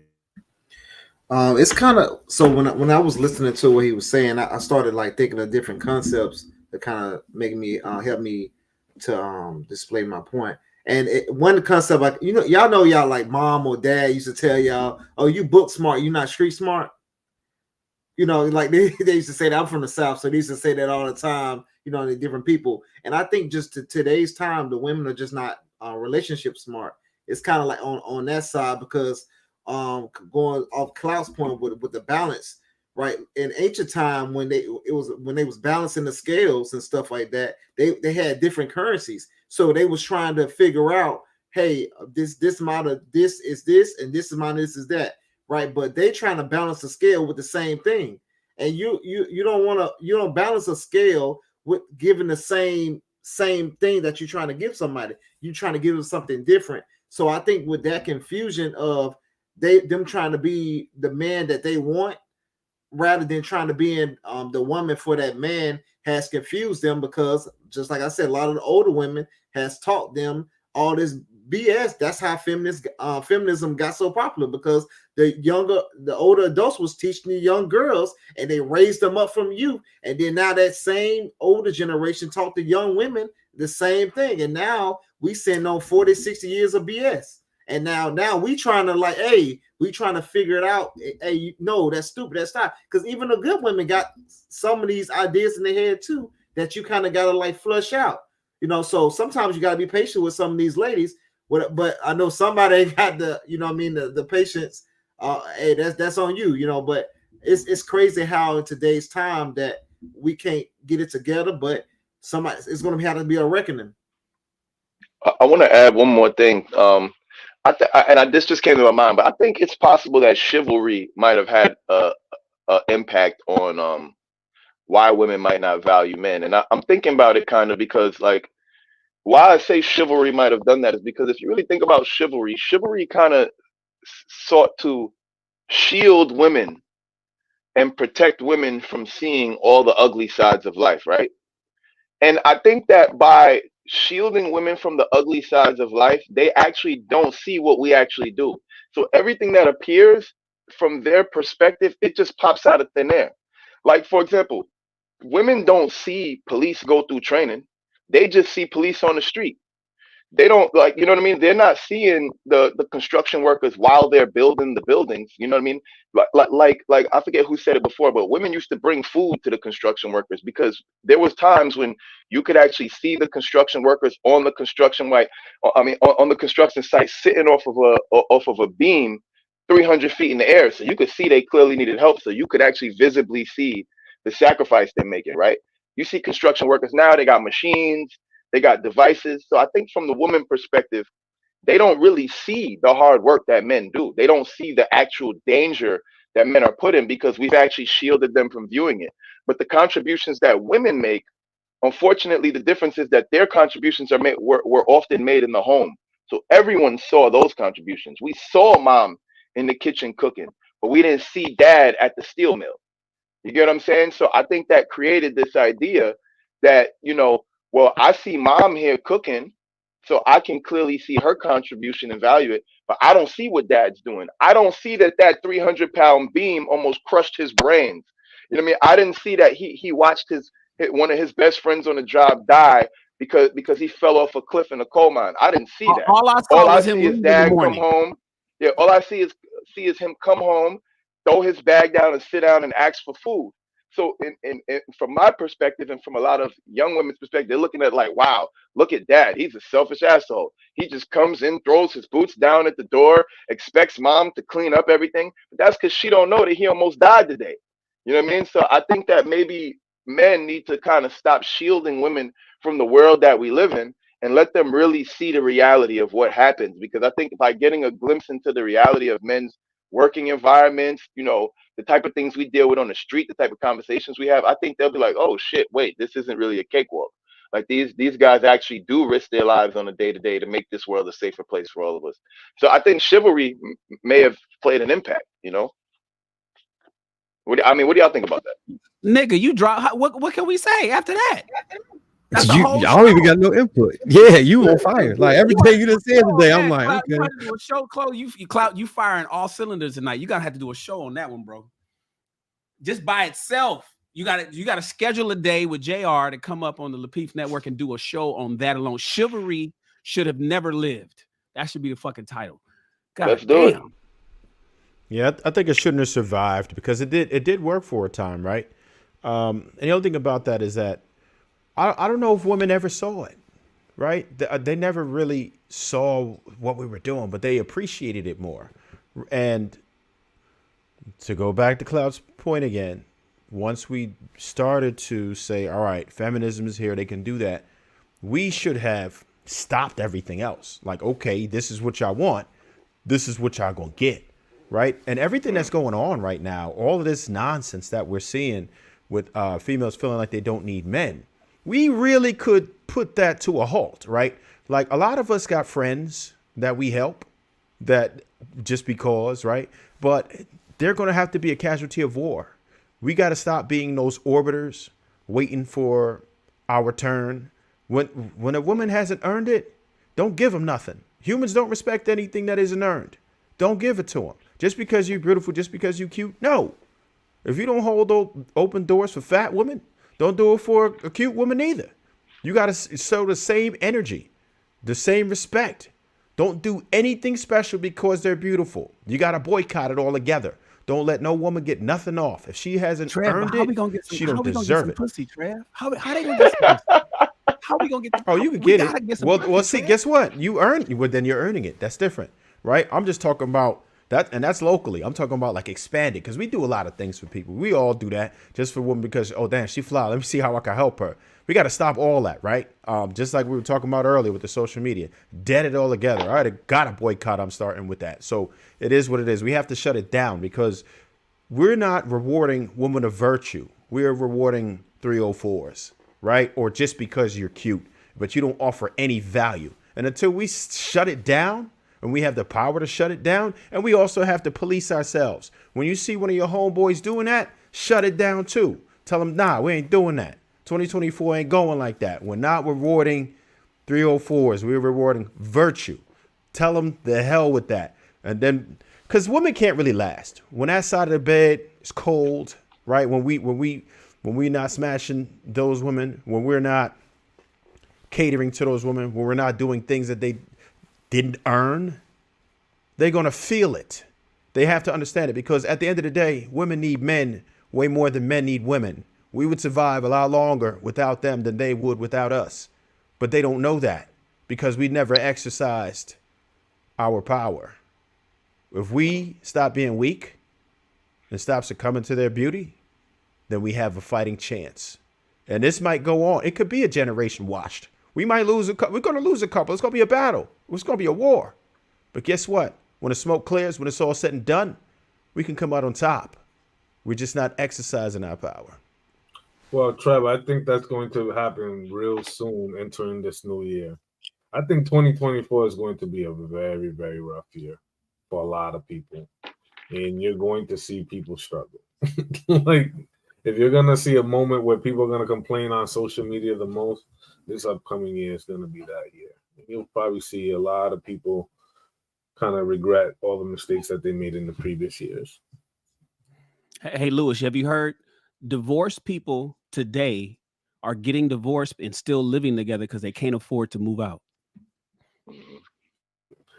I have not heard. I did actually. I have a cousin who just got out of about 11 and a half year marriage, and he was still living with his wife. He just recently left. Just recently, just this month. But for the last, I think it was like a year, they were still like living together. You know what I'm saying? Like it's crazy. It's crazy. Let me get Hank in there. Women are not taught how to value men. What are your thoughts, sir? Yeah, I agree with that. So that's why I said on a Real Pressure show, I wouldn't date a woman who doesn't have a father figure. I would not date. I would not marry. I would not even have a relationship with a woman like that who doesn't have a father figure. There's no way. Why? Because she doesn't value a man. She doesn't respect him, and she doesn't understand how a man moves and how he operates because she didn't see that with her father. So if that's the case, then now what I need you for? You move and operate like a selfish woman that you are, because your mother was selfish. That's why your daddy more than likely wasn't around. So now you're gonna be a selfish woman, and that's why you won't have a husband around. And what Cloud was talking about, chivalry. Nah, I don't think it's that. Chivalry still exists. I just think these ladies take it for granted. I just think that's all it is. They take it for granted. You're supposed to do this instead of appreciating when we do this. I mean, I remember a couple of times I held the door for a woman. The woman didn't tell me thank you. I pulled her ass right back out the goddamn door. What the hell's wrong with you, dude? What's what? No, we're not doing this. Oh, I'm sorry. Then I opened the door, and she went on through. But no. I don't get off the phone. That phone call ain't that damn for where you can't look up, smile, and say thank you or something, or acknowledge that I did it. You ain't gotta say thank you. Just smile at me, wave. That's cool. I'm okay with that. But don't just sit there. That's what I'm supposed to do. No, hell no. That's not what we're doing. That's not what we're doing. So yeah, I agree. Chivalry still exists. I just think they don't appreciate it. They take it for granted and they look past you. It's like something you're supposed to be doing. No, that's not what I'm supposed to be doing. Let me tell you what I'm supposed to do. I do it for my lady, my wife, or my daughter. I don't have to do it for a stranger. But out of me being nice, I'm doing that for you. But you can't be nice enough to say thank you? So do they value men? No, there's a lot of women that don't. I said it in the thing before. Like I said, they rather raise their kids by themselves. That's how selfish and a lot of ladies are. And let me not even call them ladies because I'm insulting the real ones. That's how selfish some women are. They just don't care. They feel it's all about them, and that's what it's all about. And unfortunately, you have a lot of dudes give that bow down, kowtow to these type chicks. And so when they do that, they're not helping us at all. Now they set us behind the curve. Now we're trying to make this movement. But you got a lot of simps out there that's going to take up the mantle and continue to hit that like button, continue to give them the attention that they're looking for, just enough for them to keep on doing what they're doing. So, hey, I say this: it's going to make it easier for the other men to be able to filter through the bullshit. That lets me know what type of woman you are. So now you're making it easier for me. I just won't deal with you type women. And keep it moving. So let me ask Hank this. I just want to make, because people in the chat, did you really pull that woman out? You just grabbed her and pulled her back out the door? Yeah, I pulled her by the arm. Yeah. The hell? I mean, what said, open the door and you gonna just walk to bring your ass back. That's crazy. Get over here. No, hold on. It wasn't like it was an aggressive type pull. It's like I locked arms with her, pulled her back out. Then she said thank you. She understood what I was doing. So no, I didn't do it like in an aggressive. Woman, come on, no, I didn't do all that shit. No, I don't do that. So I put her around her real soft and gentle. She smiled and I pulled her back. She understood what I did once I did that. Then I opened the door back for her and she walked on through. She said thank you. Yeah, I tell women all the time, like, say for instance, I'm walking towards the door and I'm holding the door open. And they just walking casually to the door.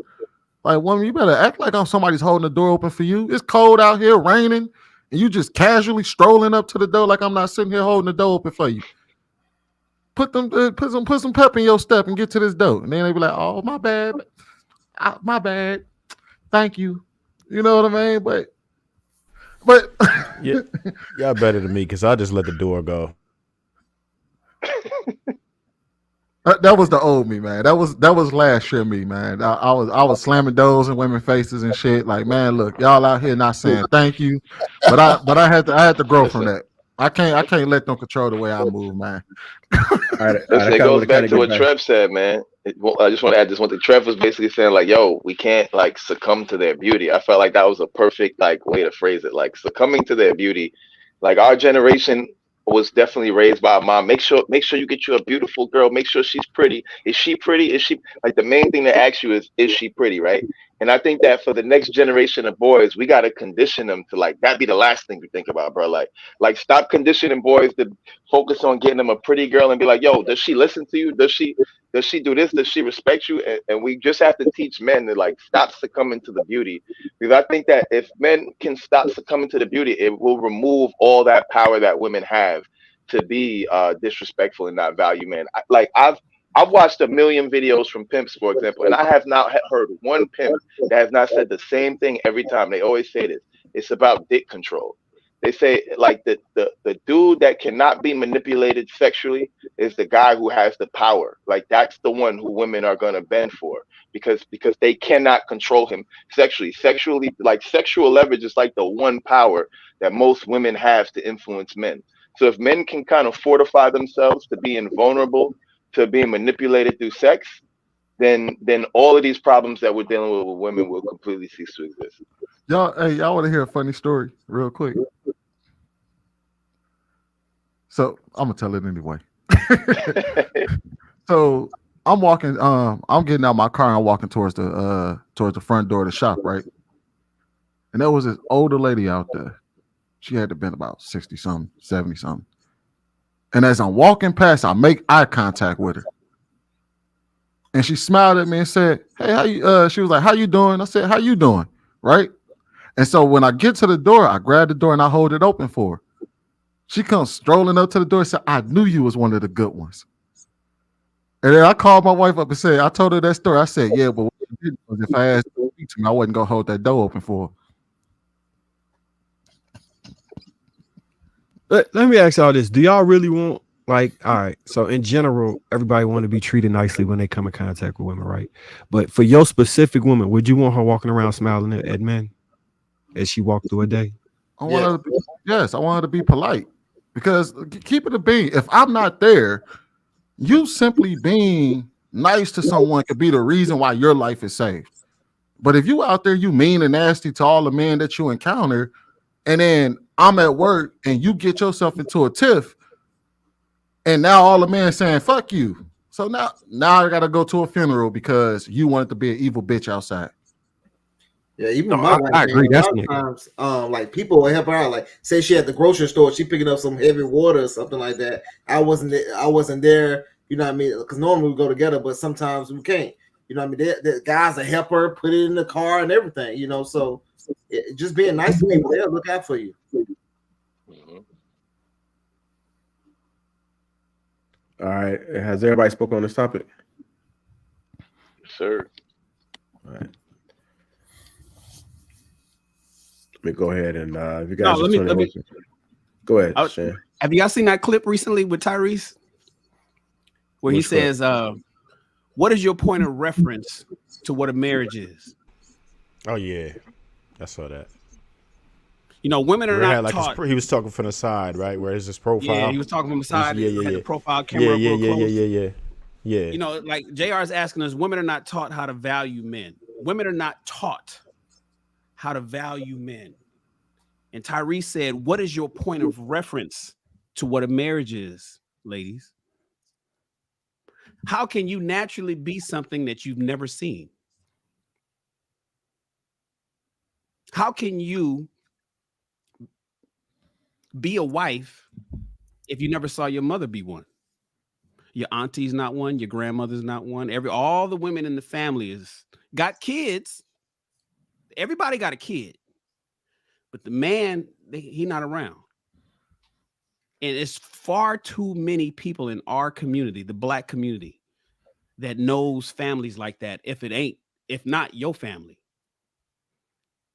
It's a whole lot of divorced or baby mamas in your family or lives right next door to you. So then how can a woman value a man if she's never seen a woman that needed to do so? Now, here's my advice to the men that's watching the show, to the kings, because this is King Talk. Fellas, you can course correct a woman only when you get your shit together.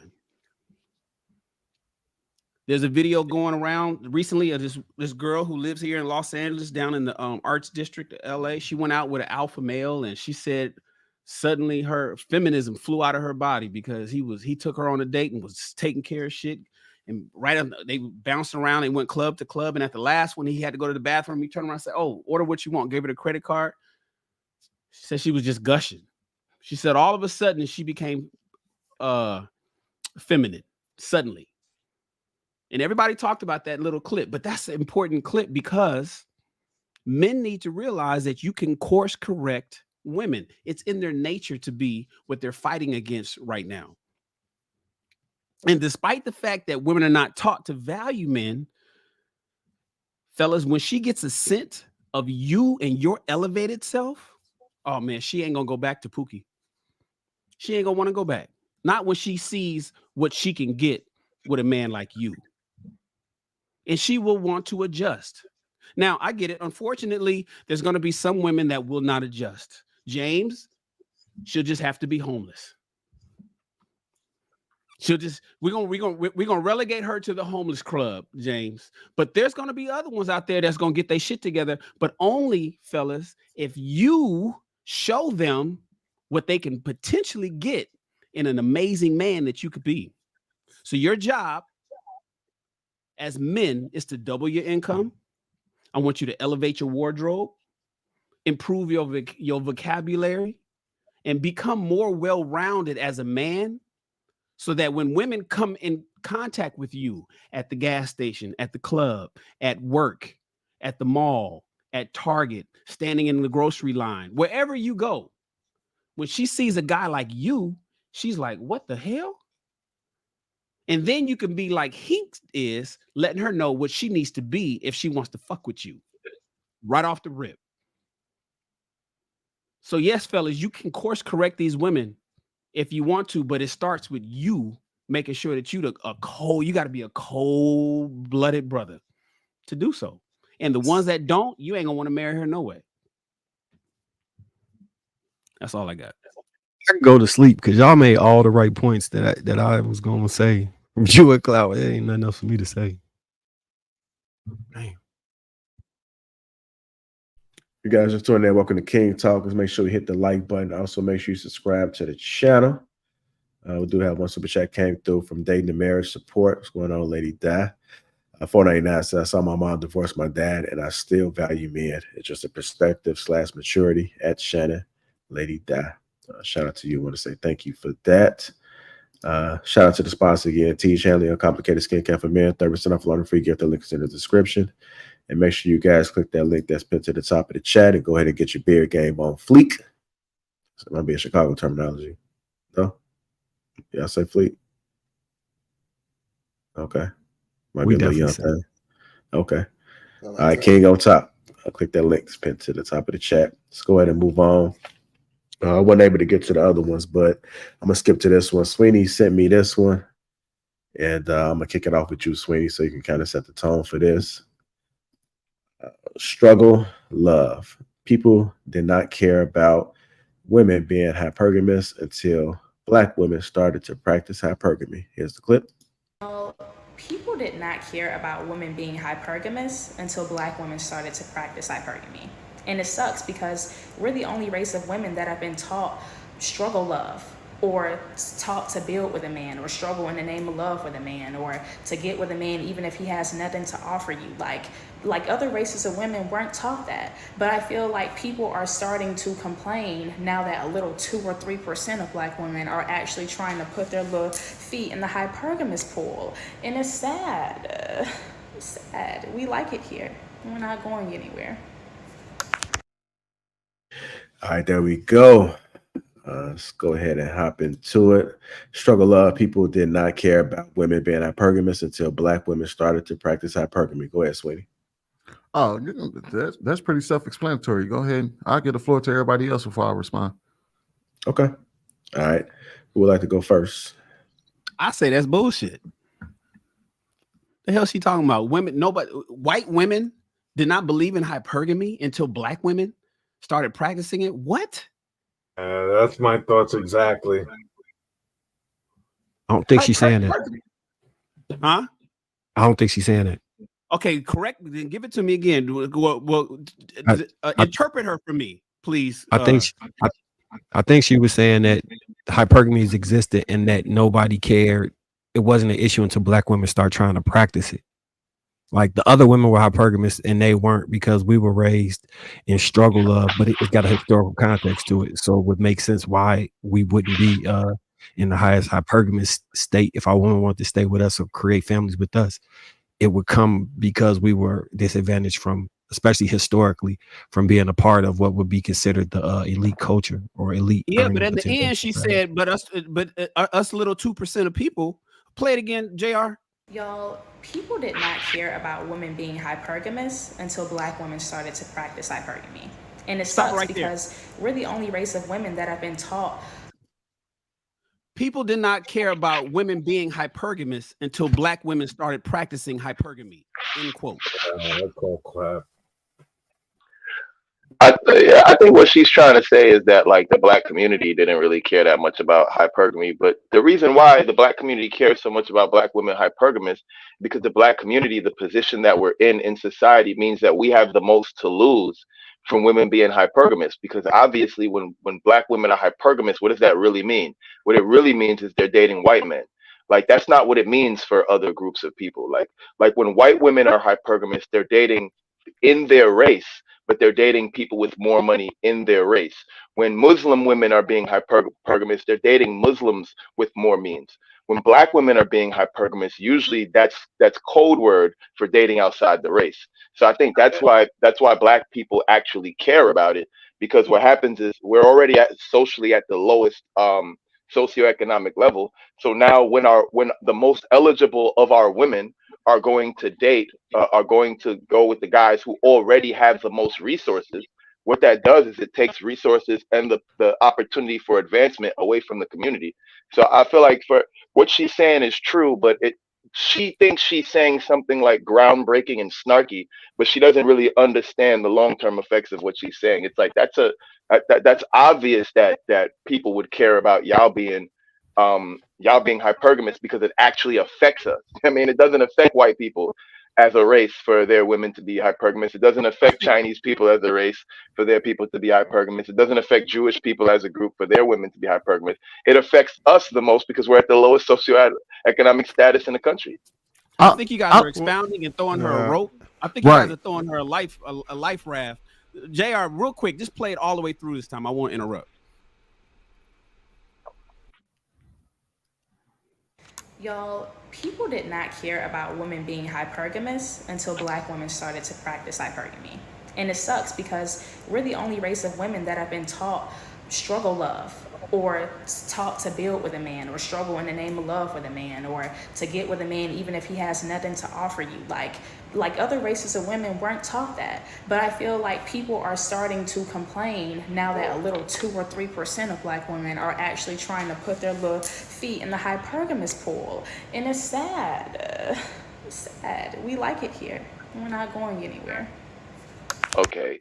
Also, hold on. I just want to add, because like, what is this lady talking about when she says like other groups weren't taught to struggle? Like, I don't think she understands history. Like, when Irish people came over here from famines in America, they were marrying other Irish people. Like, Italian women will be struggling with their Italian husband, working in a bakery. Like, as a matter of fact, most businesses I go into, right? Most businesses I go into that are non-Black, when I see the Chinese man working behind the counter, I see his wife right there next to him.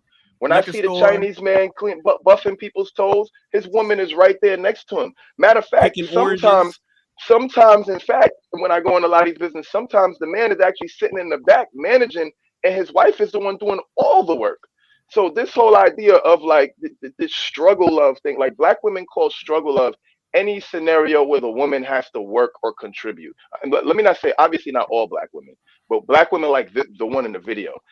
As long as it's a woman doing any work at all, it's like struggle love. And it's like, what world are you living in? And then there's like this fantasy that they keep saying that somehow removing struggle from a woman's life somehow opens up her femininity and makes her more likely to comply. And that's a load of garbage, because how many billionaires get divorced every single day.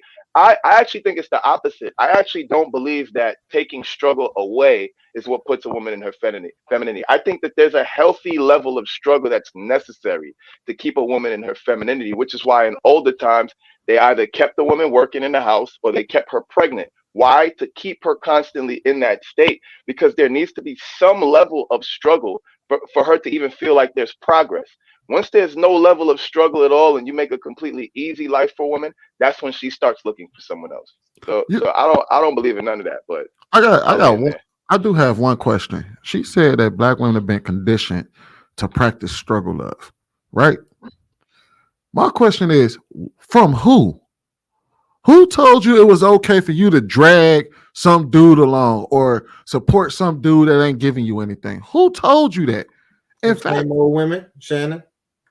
Because from what I understood, how many times we seen little girls deal with knuckleheads in the street and everybody around them told them, you need to leave that dude alone. You need to leave that dude behind. Don't let him bring you down. When was y'all ever conditioned to struggle love? Travel. You'll see struggle love all over the world. Nobody tells y'all to go and drag men along or pick a country and you'll see it. I don't know what they Sweeney, talking about, Sweeney. I think her initial point was back to what me and Cloud was saying about his history and how it affects us as a population. And when she's referencing struggle, I don't think she's talking about living an okay life. She, in my personal opinion, this is me adding extra shit on her. I believe she's talking about dating men who are in the top 1% or 10% possibly. And that is what she's equating everything under that. Right. Even if that is true. Right. Even if that is true. If you look at any other group, the vast majority of their women are not hypergamous to that nature. It's nearly like, because if every woman was that hypergamous, hold on, wait. If every woman was that hypergamous, none of them would have men. None of them, because you don't have access to that guy. For them to say, I want somebody in the top 1%. That's not a thing in no community where everybody's just watching women be like, oh, well, I want the top 3% guy, and nobody has a problem with it. Sweeney, hypergamy is not exclusive. Hypergamy is not exclusive to rich people, though. Oh no, I get that. I'm just going off of what he said when he gave her the excuse of she's just talking about the 1%. If that's the case, then that largely doesn't exist in no culture, because for women to be that hypergamous would mean that nobody would have a woman. Sweeney, you hitting on my point that I was going to make, because I agree with you totally. Because if you think about it, what do most people find their husbands at? College. So if you finding your husband or wife at college, you basically saying you got to build with a man. So most races, they have to build with. So she's saying that most races, other races don't have to do this. But no, if you getting your man in college, there's no way he got no rental properties. He ain't got all this shit you talking about. He's building himself up too as well. You don't know what type of career he's going to get. You hoping with that degree he has, he's going to be able to be successful. And boom, they get married. So all races of women are building with their man, but some way these old women has taught these young girls that they're supposed to live in luxury. They're supposed to have this lifestyle, and most likely she living in the hood. She barely have lights in the damn house. And my question is, if you got taught to struggle love, if you've been taught and conditioned for so long to struggle love, then where does the hypergamy come into play? Who did you learn it from? Who taught you it? Because you saying that everybody taught you not to struggle love. So where did you learn hypergamy from? Instagram. I think that, like the Cloud point earlier, if you see the finished product and all you see is the highlight reel of the most affluent, luxurious people and celebrities around the world, and you somehow implant in your mind that that's possible for you to get, then you now have effectively decided that is the lifestyle you want. You did not see any of the before story. You just see the after all and the rewards. And based on that, a lot of people, like I said this other day, and me and JR probably disagreed on this, but I said the word, when I hear people talk about travel, the way in the context is used, I instantly think that's a red flag, because I think that they're ascribing a lifestyle to that traveling that comes specifically from Instagram. So it kind of throws me completely off when I hear it. That young lady was, in my opinion, the next thing she was going to say after that was, top 1, 2, 3%, and we want to just travel the world. Like that was the only thing she was missing to make that statement complete. That was the only thing. Like in the previous generations, black people didn't travel to Europe in abundance. That wasn't our thing. We didn't go jet setting Americans across in the world. general didn't do that. Most people Her in the next country sentence was, barely "I have a leave. lifestyle to upkeep." Yes. Yeah. Cloud, you know what? You can just take my mic for the day. You got the juice. Bro, You got the juice. Hey, you know what's crazy though? Marcus, most people in America don't travel outside the US. Like if you remember the movie Home Alone, right? It took the whole damn family, and that was their first trip outside the country to Paris. That's not some normal occurrence that happens. That very next year, where did they go? Florida. It's normally a once in a lifetime type of deal where you get to leave the country and stuff like that. And like, so even with this whole idea of, oh, well, everybody else gets to travel. No, they don't. Most people don't. Most people in the world barely leave the country that they live in, let alone travel to multiple countries on the planet. Only 49% of Americans have passports.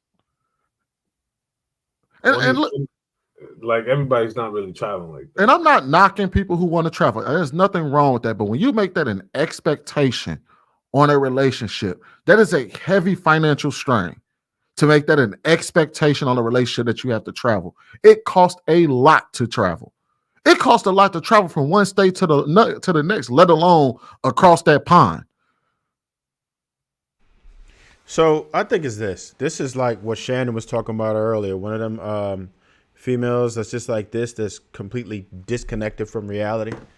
That's her, right? She's looking at Instagram and basing her life decisions on what she witnesses on Instagram. And the algorithm will take you down a rabbit hole that will ruin your life. If I really took what I looked in my Explorer or whatever they put on my feed, I'd be a disgusted, a miserable person, period, because they show you a lot of nonsense. I would think that every woman is full of trash and there are no beautiful women out here. I actually do walk the streets and run into women who do smile at me, right? Or do acknowledge me, right? Or do say thank you when I open the door, right? There are some excellent women out here. There are some women you can have an intellectual conversation with who so happen to be beautiful, right?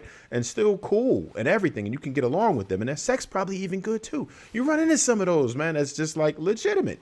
That's just what it is. But when you see women like this, it's just a bad thing. Her right there, she doesn't know anything about hypergamy. It sounds like she's kind of on the cusp of divesting, which is completely different than hypergamy, right? Unless you think that only other races have, better money than we do. But there's poverty in every single race. People have to understand that, right? And we are conditioned to think like that, like, oh, we just the brokers. There's a lot of us getting money now, especially the younger ones right now. These millennials and Gen Z are finding out more and more ways to get money without working hard, right? And I witness a lot of people from other races that are in poverty, but they still have a good family foundation because money isn't everything.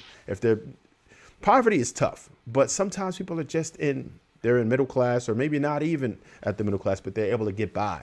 But they don't they don't get consumed with the finances. They're able to just live day by day. They have the necessities, and they have what's most important is their family. They have their family time. They take that every evening and sit and enjoy each other. And there's that mutual respect, right? Now, there's toxic things everywhere, but you can't go from one race, hop into another, and then think that you're just going to get it. And if she is talking about divesting, you know how I feel about that.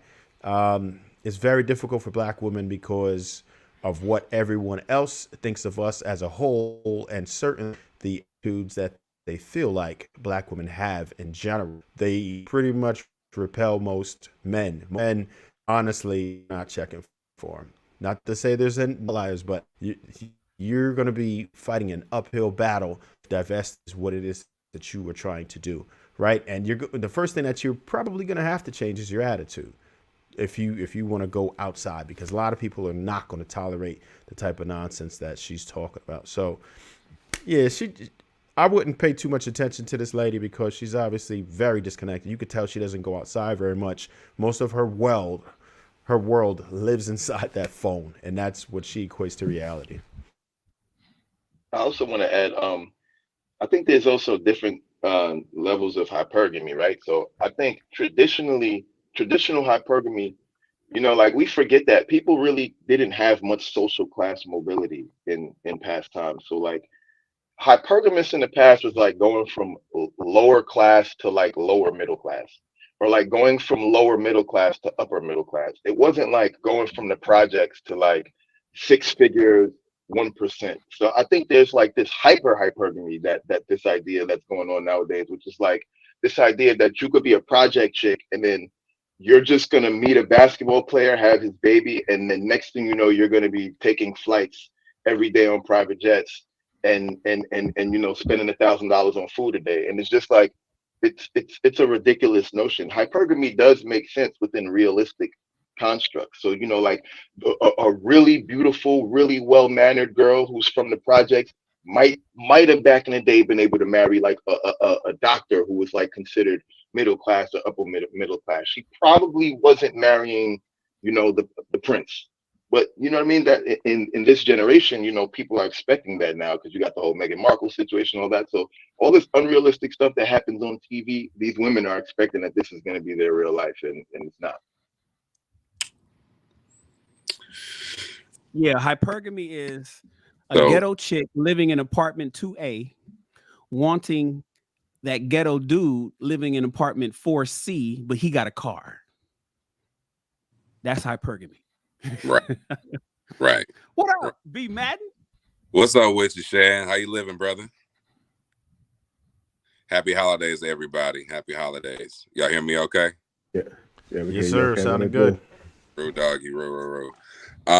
Real quick, I want to say this. I don't know if anybody said this yet or not, but real quick, hypergamy is in nature.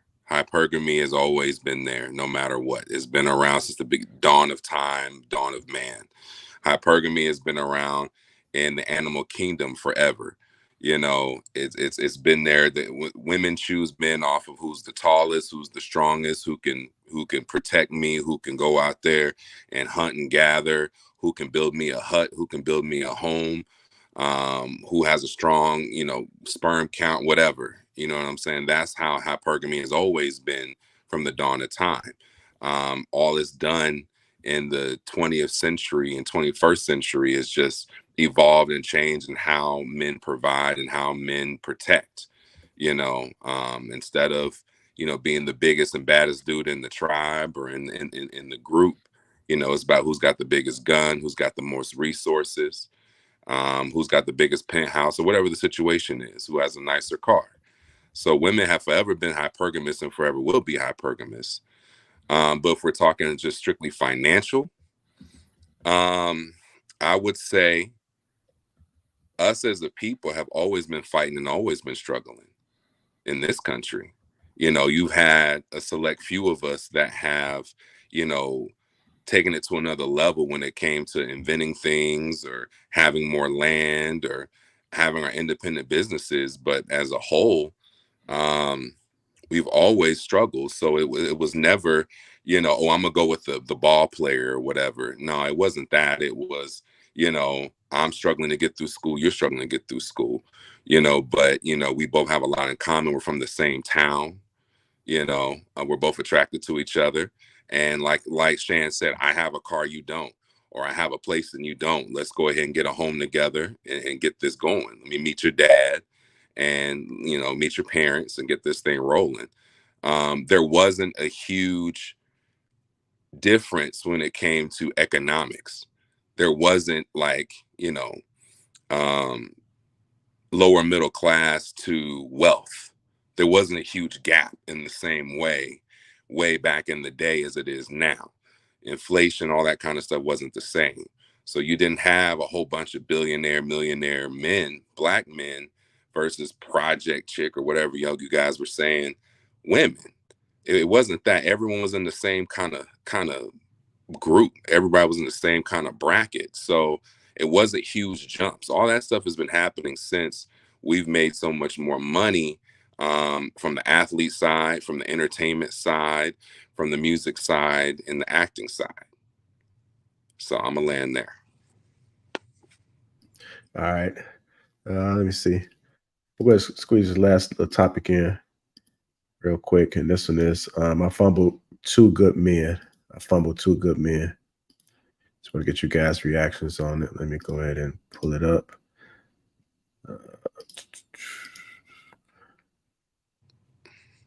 About that last time, and that's one of the other clips. And they were like, "What did you do when you figured out you were the problem? Did you apologize?" I did many times. But I can say something that I learned: the two men, and it's been two. Don't y'all bash me. I fumbled two good men. I know that in my lifetime, in my journey, both of them challenged me as a woman. They put a mirror in my face and said, "You need to fix that. Why would you do that? Why do you act like that? Why do you talk like that?" And I was like, "Oh no, oh no, I'm me. You can't." But the fact of the matter was, they was like, "Okay, you won't get it right. Deuces, I'm out." And there I was to sit in that. The first time it didn't click, but the second time it did. But there I was, now as 40-year-old woman trying to figure that out. So, I hear the conversation a lot in reference to how women project what a real man should be.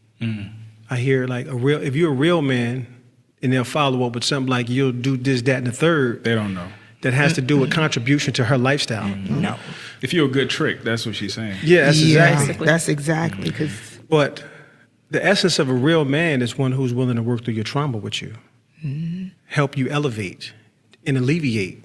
That's what a real man is. He's not one that's going to say, "Hey, because you look good, you're fine, you got all this, this status, I'm happy for you," and clap his hands, because he know the person he living with. The people on the outside don't.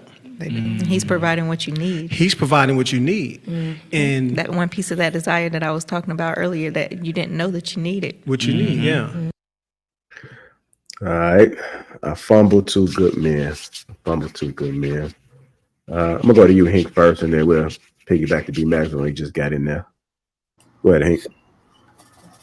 So it sounds like she still didn't get it because she still sounds like she's an unmarried woman.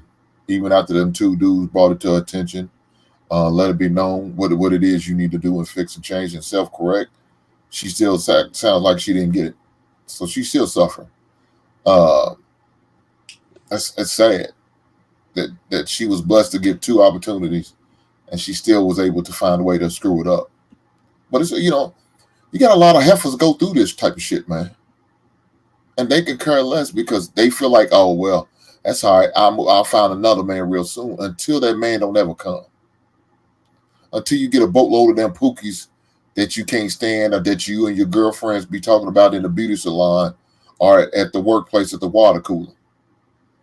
Now you feeling some type of way. Now you're going to have to end up settling for something that is half of what you thought, what you seen in that good man.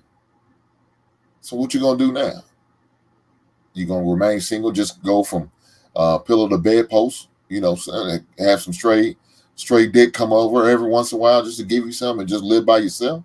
Yeah, that shit gonna get lonely while you watching your girlfriends doing what they need to do to get their husband or get their man, and you on the outside looking in. Now all of a sudden you're not invited to the friend circles no more because they going out on couple date, and you ain't got nobody to bring with you. So,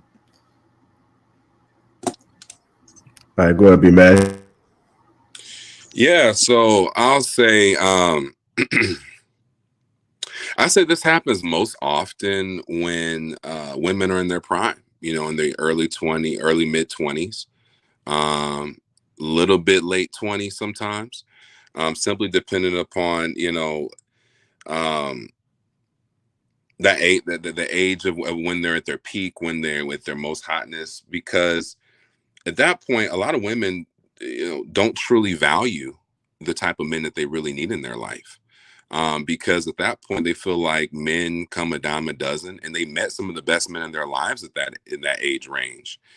And, they were hot, they were having fun, they were outside, they were at the concerts, they were backstage, they were at the, all the events, and they just thought everything came easy to them because it did, but not realizing that the few of the men that they ran into really were there for them, really cared about them and really try to, show them the way and show them about themselves. But, they may not have always been very open to that type of feedback, criticism, what have you, because, they've gotten where they've gotten in life because they were pretty.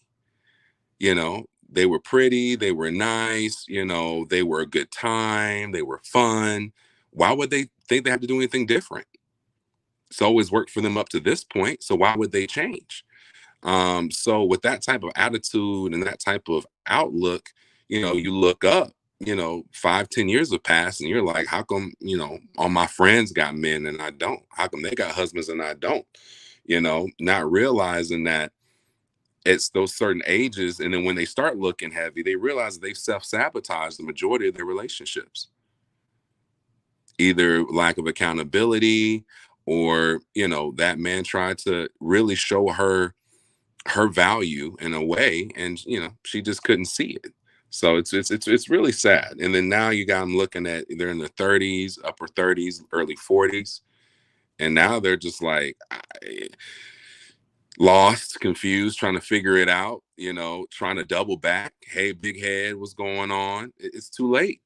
That man had moved on, found him a new woman, or he's doing his own thing. He want nothing to do with you. So when you fumble, guys, you know, it's tough. It's tough. You can't get it back. You can't do it. So, yeah. Hey, Ink, you said she might not get it. She still don't get it. You know, she might get it. She might get it now. You saying, you know, she sound like she's still going, maybe single. Let's say, for instance, she is single and she's, you know, having struggles. It may not be that she don't get it. It's just too late. It's just too late. It may not be by any fault of her own. She may have reprogrammed her mind based on her failures. But now in her 40s, the struggle is triple times more difficult because she needs to become desirable mentally and physically. And Father Time is not on her side. Yeah, but Shannon, it is her fault because she didn't get it the first time. No, but you said she still don't get it. Oh no, I still don't think she got it. And I still don't think she got it. And I'm simply saying, and that's her fault. She should have got it the first time. No, I get why she failed the first time. But she took accountability for the first time. So we're not saying that. Well, I'm just addressing where you said she looked like she still don't get it. And what I'm saying is, I've met women that I've graduated high school with. You know, I graduated high school in 1989. These women, they get it now. I'm looking, you know, they hit me up, and I'm like, oh, yeah, oh, you get it now, huh? Oh, you won't hink now. Now you won't hink. Yeah, I know you get it. Oh, you want to cooperate now? Yeah, let me take a look at you. Yeah, no. And that's all I'm saying. See, oftentimes is by the time they get it, Father Time is said, oh no, well, you're gonna have to work. And that's what I mean. So even though she may have reprogrammed her mind, and maybe she hasn't, I don't know. I don't know the young lady. I'm simply saying men are not necessarily checking for her in her 40s like where they were when she was in her 20s. And I do want to say this. Shout out to the two fellas that chucked the deuces to her ass many, many moons ago. Shout out to the men that said, well, you ain't listening. You don't want to rock with what I need. Okay, then bye. That's what's important. And that's what I want men to realize, that their power, the power in you young kings, is in your feet. You know, it ain't the color purple. You ain't Mr. You ain't smacking Celie around. You ain't you ain't snatching women and dragging them into your cave by their hair. We ain't that. No. Listen, your power, men, is in your feet to say, oh, you don't want to get with the program? Then no problem. Keep that, like Mr. Lego said about a year ago. If she don't want to ride on your bus to go on where you want her to go, then keep on driving and leave her ass at the bus stop. And I want more men to leave these women that are unruly, uncooperative, that's got a loud mouth, that think they something that they're not. Leave their ass at the bus stop, because far too many men in the past still took her or bent over backwards and sang all those R&B songs to make her think that she's something, to think that she deserves something that she really didn't deserve. Mm-hmm. So I don't really have no advice for the ladies, but I do want men to do more of what those two guys did to her a long time ago today. It's important.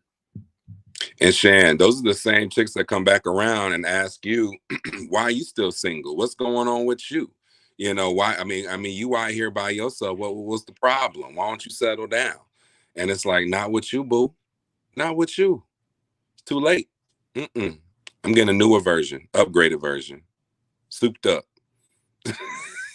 Yeah, I think a lot of women also don't think of the they don't think of the impact of what happens in a situation where, like, okay, like the guys who walked away from her might have just decided quickly, you know what, I'm over her, right? But that's the fortunate case. What we forget is a lot of those situations, that's not what happens. A lot of those situations, the relationship goes on 4, 6, 8, 10 years before the guy realizes that this isn't going anywhere. And now what happens is, now who's that guy now when he goes back out into the dating market? That's the guy who's shut off and is going to be like, you know what? I'm good. I'm not entertaining it. And so now there's plenty of eligible women now who are meeting that same guy who's an eligible bachelor, but he might not be emotionally available because of the experiences he had with a woman who was in her position. And on top of that, I'm also pretty sure, right? She said she fumbled 2 guys. The thing about those things that annoy me personally is, like, she's saying it on the podcast, right? But I'm almost certain she has never told either one of those guys what she's saying on the podcast. I'm almost certain she's never called one of those guys up and said, I fumbled you, and this is the reason I fumbled you. You know why? Because if she did that, she probably wouldn't be on the podcast talking about fumbling them. She might even be back in a relationship because one of those guys probably might have still had feelings for her.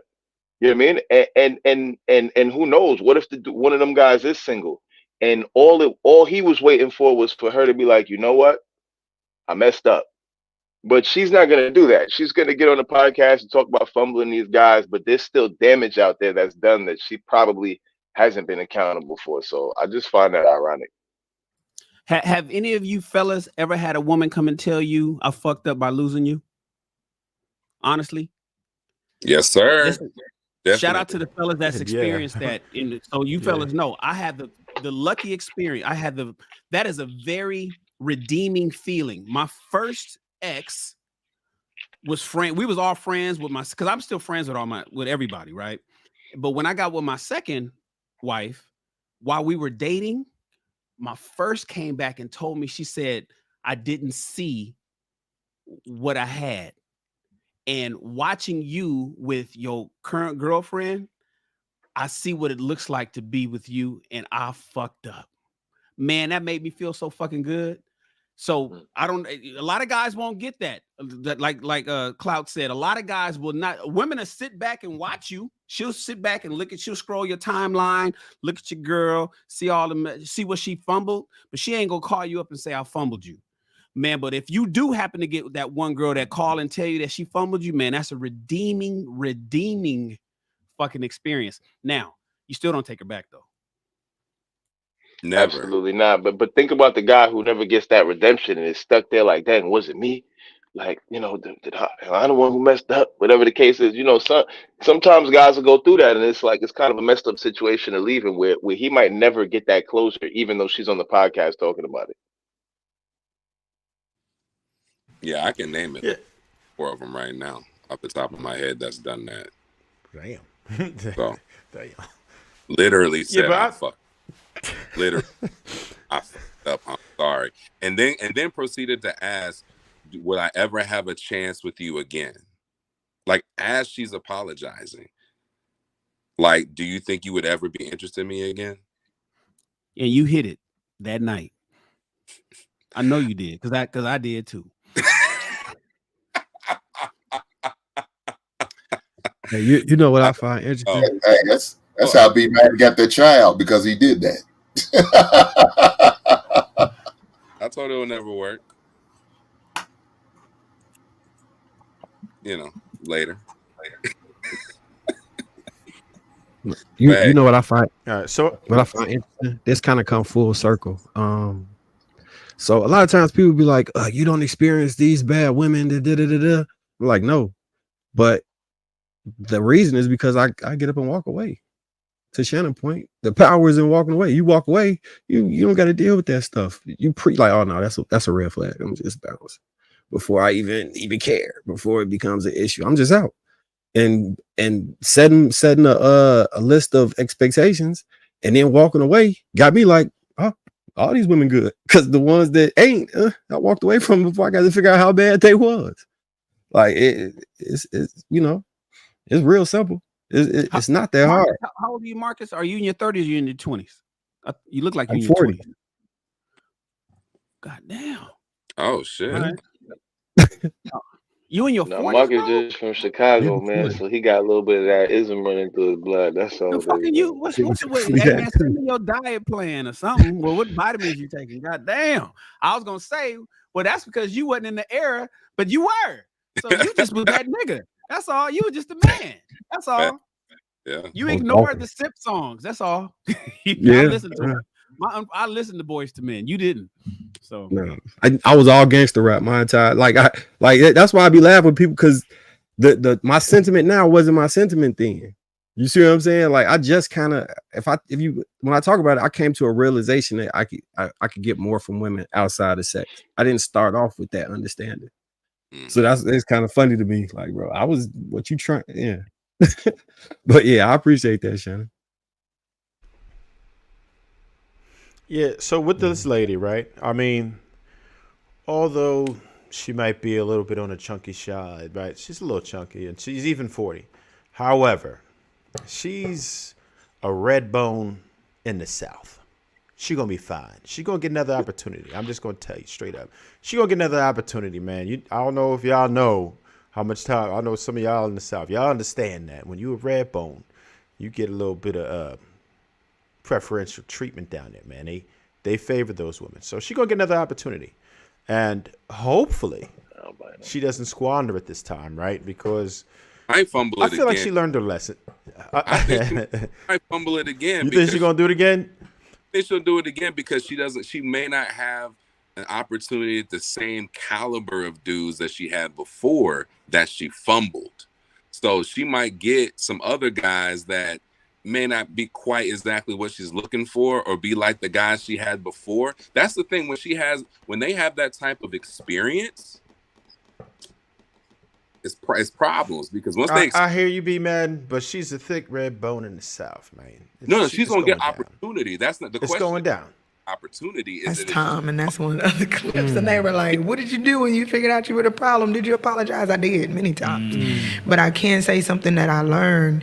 The two men, and it's been two, don't y'all bash me. I fumbled two good men. I know that in my lifetime, in my journey. Both of them challenged me as a woman. They put a mirror in my face and said, you need to fix that. Why would you do that? Why do you act like that? Why do you talk like that? And I was like, oh. I think she might have learned a lesson, man. I think she might be all right. I don't think that most women will fare well in that situation. Once they've fumbled it twice, it's usually over, particularly after you've hit the milestone of 40. It's usually a wrap, right? Because at the very least, you have a geriatric pregnancy, your A's are shriveled to whatever, and it's over for the most part. But I think she might have an opportunity at love, man, because dudes a lot of times we don't look at baggage. We see the good in women. We be like, damn, I know you've been through some things, man, but I can get you right. We always look at what we like about a woman for the most part instead of what we don't like, right? She might have some good snatch too, man. You never know. So you just like, I could work with this. I could really work with this. And this isn't the way we should be. But unfortunately, this is the way that we are, right? We always want to see the good in women. We always do. And I don't think we should. Sometimes we should just look and be like, damn, you got a lot of baggage with you, man. Or, why did those two men leave you, right? Why did they both leave you? You had a long relationship and they just left. Why? Because did you have no ability to reflect upon yourself? Is this why they said they had to put a mirror in front of you? Why did they leave? I would have stayed. I would have stayed. That's Don't give ice a second chance. I ain't Captain Saving no more, man. I did that in my teenage years. I could tell it was thick. It was thick and juicy. I could tell. What was wrong with them? If it was I'll make a couple concessions for little. Hey, hold on. Hey, Trey, why the clown said that woman's albino? He called her a red ball. They can't. Close enough. Close enough. All she needs is a little sun. Should be all right. She looked like a corpse, man. That like a little jaundice, man. Just throw her in the sun, man. Should be all right, man. She need a tan in bed. But I think the mistake that most women do make is they don't learn, right? They really don't, and a lot of times it's too late. Sometimes you might get one opportunity, if any, right? If you're not a good-looking woman, you run into a good dude, you better take care of him. You better make sure that this man is good, because you may never have that opportunity again. Wait, what that say? That's dope. Oh, man, they're not a fan. That played into that double standard too, Trev. Because honestly, that played really high into that double standard. Because honestly, as men get older, they typically get more options, and women typically lose the options that they had. Absolutely. So, and that's why I say most women won't fare well. That most women won't fare well. You can't squander your opportunities. The first time you find a dude that's really about his business, you better take care of him. You better nurture this man. You better pour into this man, because you may never have that opportunity again. It'll be over for you. Women do not. They cannot see past next weekend. They cannot see past. Trust me. I'm looking. Damn, Shannon, why you got to be so pessimistic, man? Why are you so pessimistic, man? What are you running into? You know how young people think. I am going to be. You could look at their mama and say, you know, you're gonna be like your mom, not me. You go. Your mom, you know, she got the lunch lady arms and shit. You cannot fight genetics. That's gonna be you, unless you get something together. And then you look at what they're doing. They're not in the gym. They're not doing nothing today. So they just following the same pattern, and it's weird.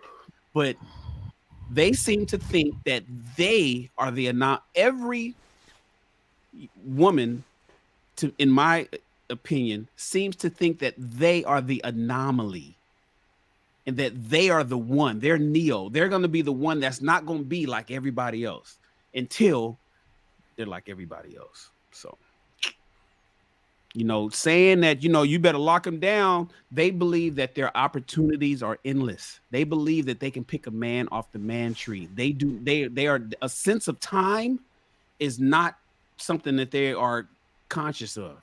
They're just like, I'm gonna be fine forever. And that's because they're told by their older counterparts that they're gonna be fine forever. Who've also failed. Right. Yeah. I think the reason why they be big on manifestation and all of that, you know.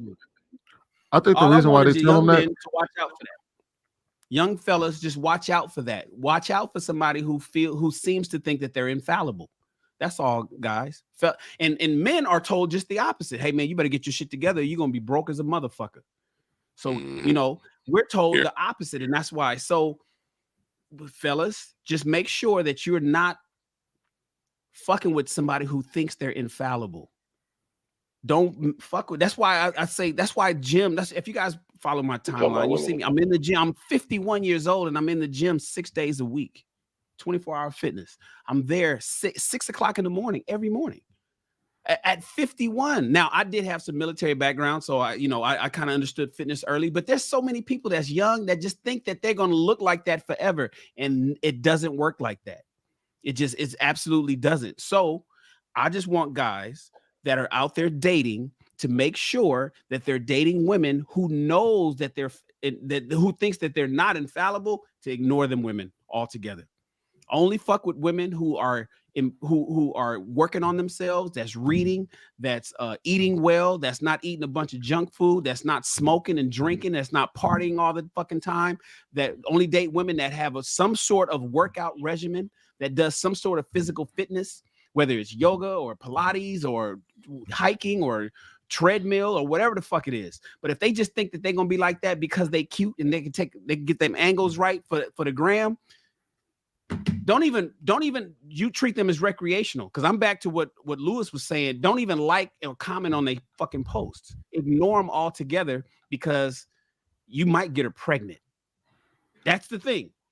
What I'm afraid of is that you are loose with your seed and you're gonna get that chick pregnant because that's what's happening.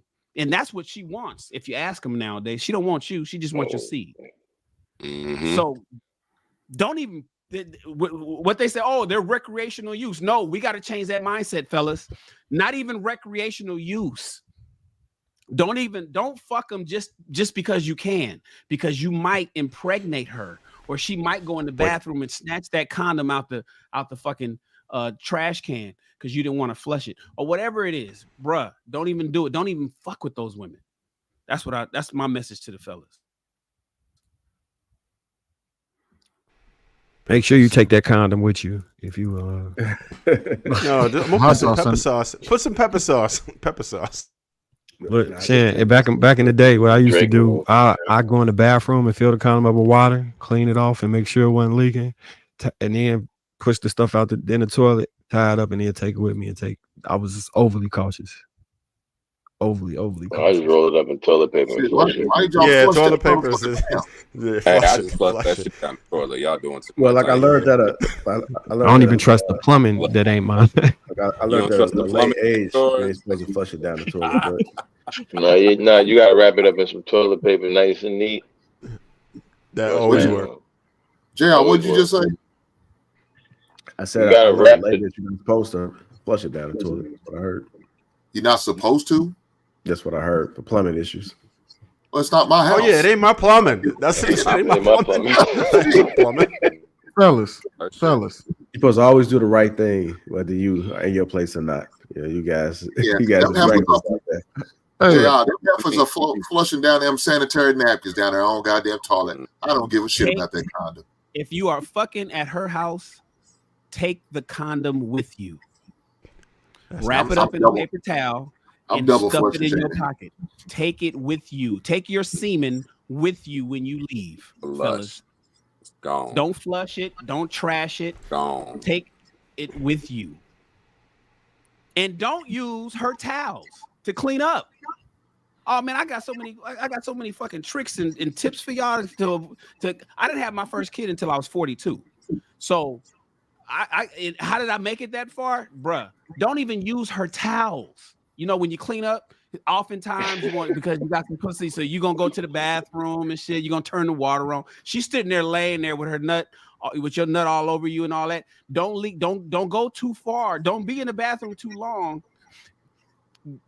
Wipe that shit up as quick as you can, and then don't use a towel. Use paper towels or toilet paper. Don't use her fucking linen to clean up your nut, because then you're gonna leave that for her to wash. Oh hell no! Use paper towels, wipe that up, fold that up, and put it next to your car keys. That's how. Just so you know, I use those wet wipes and then just flush it. Just so you know, Sweeney is looking very disgusted in you gentlemen tonight. Oh no! I was actually going to add to it what Shannon just said, because one of the things I noticed, right, and I think this was kind of birthed from the conversation about the basketball player that had to pay old girl $1,000 to get her to get an abortion, right? And that started this entire argument about, oh well, it's your fault that you got pregnant, and it started this whole conversation. I'm like, one of the things I told the fellas is assume every woman wants to get pregnant. Assume all of them want to keep the baby. I don't care what she tells you about her not wanting children. I don't care if she says she's on a pill. I don't care if she says that she doesn't mind condoms or she's allergic. Assume every last one of them want to get pregnant. Because if you go in with that assumption in mind, if you're adamant on not having babies, you won't have babies. Because then you will start doing things that Shannon said he did to avoid having children until he was 42 years old. You move that way. I say it all the time. People who are adamant on not having children don't have children. They do everything in their power not to have a kid. They flushing condoms. They putting hot sauce in there. They pulling out. Hell, I know dudes that y'all never heard of facials. Condoms on. Y'all never heard of facials? That's the easiest way, dude. Like, these dudes ain't even leaving. Some dudes ain't even leaving nothing on the face. They like, nope, you can't have none of it. They assume everybody wants the baby. So that next time you don't have to have a conversation about, well, you told me that you was on the pill, or you said you didn't want a kid, and you know I don't want a kid. Well, assume she does. Even if she tell you she doesn't, assume she does. Because you don't have no control over what she does with her body. You can't tell her what to do with it. So why are you leaving it in her hands? Listen, or you can just not smash it off. They're tracking their menstrual cycles. You know, the iPhone has it built in where they know when they're on their period. They know when they're ovulating, right? They know the 4 days before ovulation, the 4 days after ovulation. If you fucking somebody, fellas, another thing is I got the fucking apps on my phone. My You know, days. I got Women Log and Women Log Pro, and I had the other one. I forget the other one. I got the apps because when you on your pregnant, oh damn, you on your period. Let me log that shit, and then it'll tell me when she's ovulating, and you always avoid that date. You avoid fucking on that date. Just get head. This is just game that we're giving to the kings because she's watching her ovulation date. And while oftentimes women would be like, no, I don't want to get pregnant. She'll tell you, don't come inside me, and when you say I'm getting ready to come, she won't move. She'll fuck you even harder. But if you come in her, she'll act like she's mad. She'll pretend afterwards though, right? But while you fucking and you saying I'm getting ready to come, she ain't pushing you off. Why? Why you ain't running? So my whole point is you got to protect your seed, fellas. And so make sure you know when she's ovulating, when she's not, when she's on her period, and when she's not. She got the apps. And then you got to, like I said, you came with that nut, you leave with that nut, and don't use none of her shit. Shannon, they used to call that the crab leg back in the day.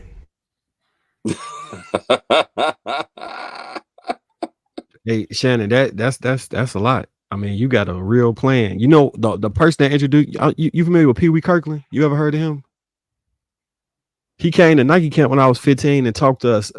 And that's how I kind of got understood. Like, yeah, no. He was like the difference between giving this. They had a girl walk in or whatever, and everybody was trying to play flirt holler with her. She walked in the bathroom and came out there and started passing cards out. And each card had a child support order on it, AIDS, all type of crazy shit. And then he walked in and gave a speech after that. I'm like, all right, yeah. And that shit stuck with me to this day. To this day, Joe. To this day. That's real. Hey, you're on mute. You're on mute. The question was, Shannon, honest question. Do you think you a fuckboy? No, I'm not a fuckboy. I'm not. Have I been? Well, listen, all I'm saying is I know the way to make sure. Listen, you want to fast track to poverty, have children outside of wedlock.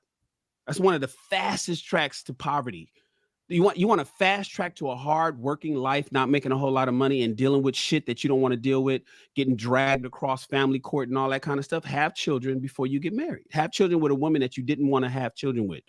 And I'm simply saying here on King Talk that there's ways that men can protect themselves. They can still have fun, but they got to protect themselves. And a lot of guys are, and you know, one of the argument is whose fault is it that she's pregnant? Well, you know, she has the ability to abort the kid or keep the kid. And I have and then the counter argument is, well, you shouldn't have came inside of her. You know, and I'm simply saying it's not fuckboy talk necessarily. It's just simply saying, gentlemen, if you want to make sure that your life ends up in a better position, or you want to attain what you are envisioning for your life when you get my age, make sure that you control when you have a child. That's all I'm saying. You can't control your career necessarily. To a degree you can, but the one thing that you have to be in control of is your seed. You have to protect that like gold. And you will be able to have a kid all the way up to I'm 51. And there's plenty of women that will love to have a child with me right now. It's important that you are in control of that.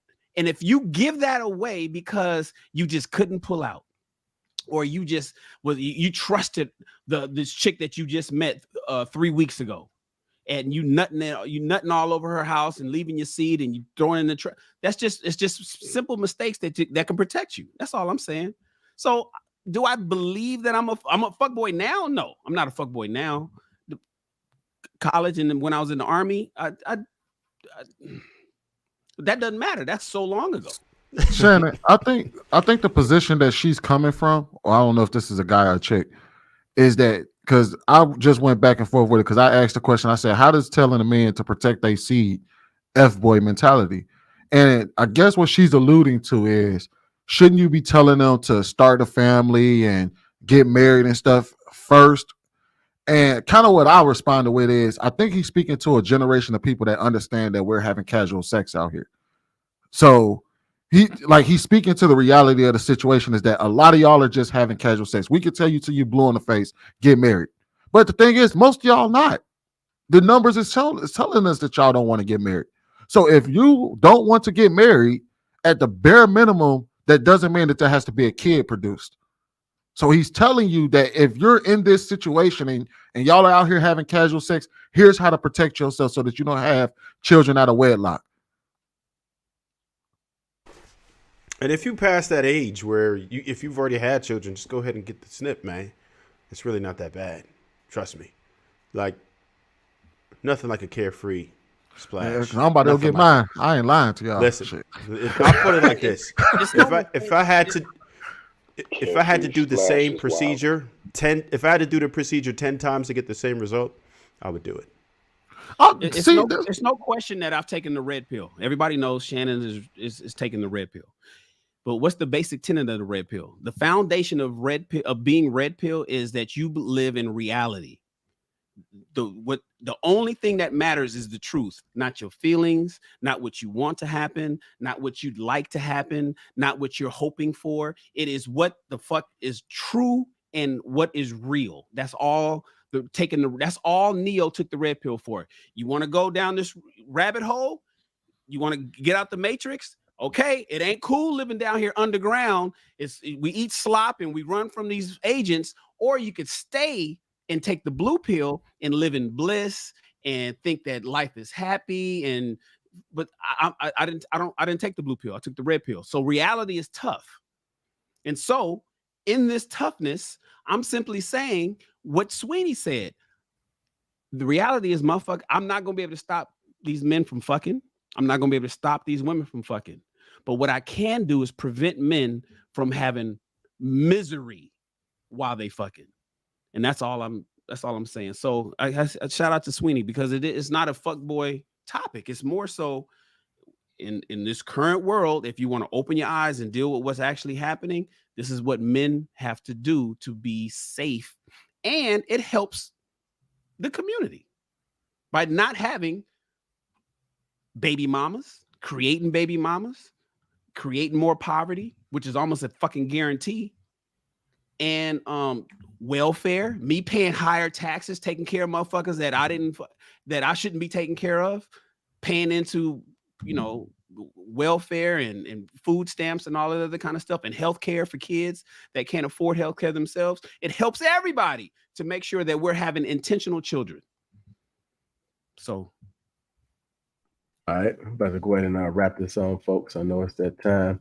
That one super chat came in and says new reports saying HIV rates are higher with female teens than boys. Appreciate that $5. I don't know what they expect from us. Y'all don't expect men to adjust.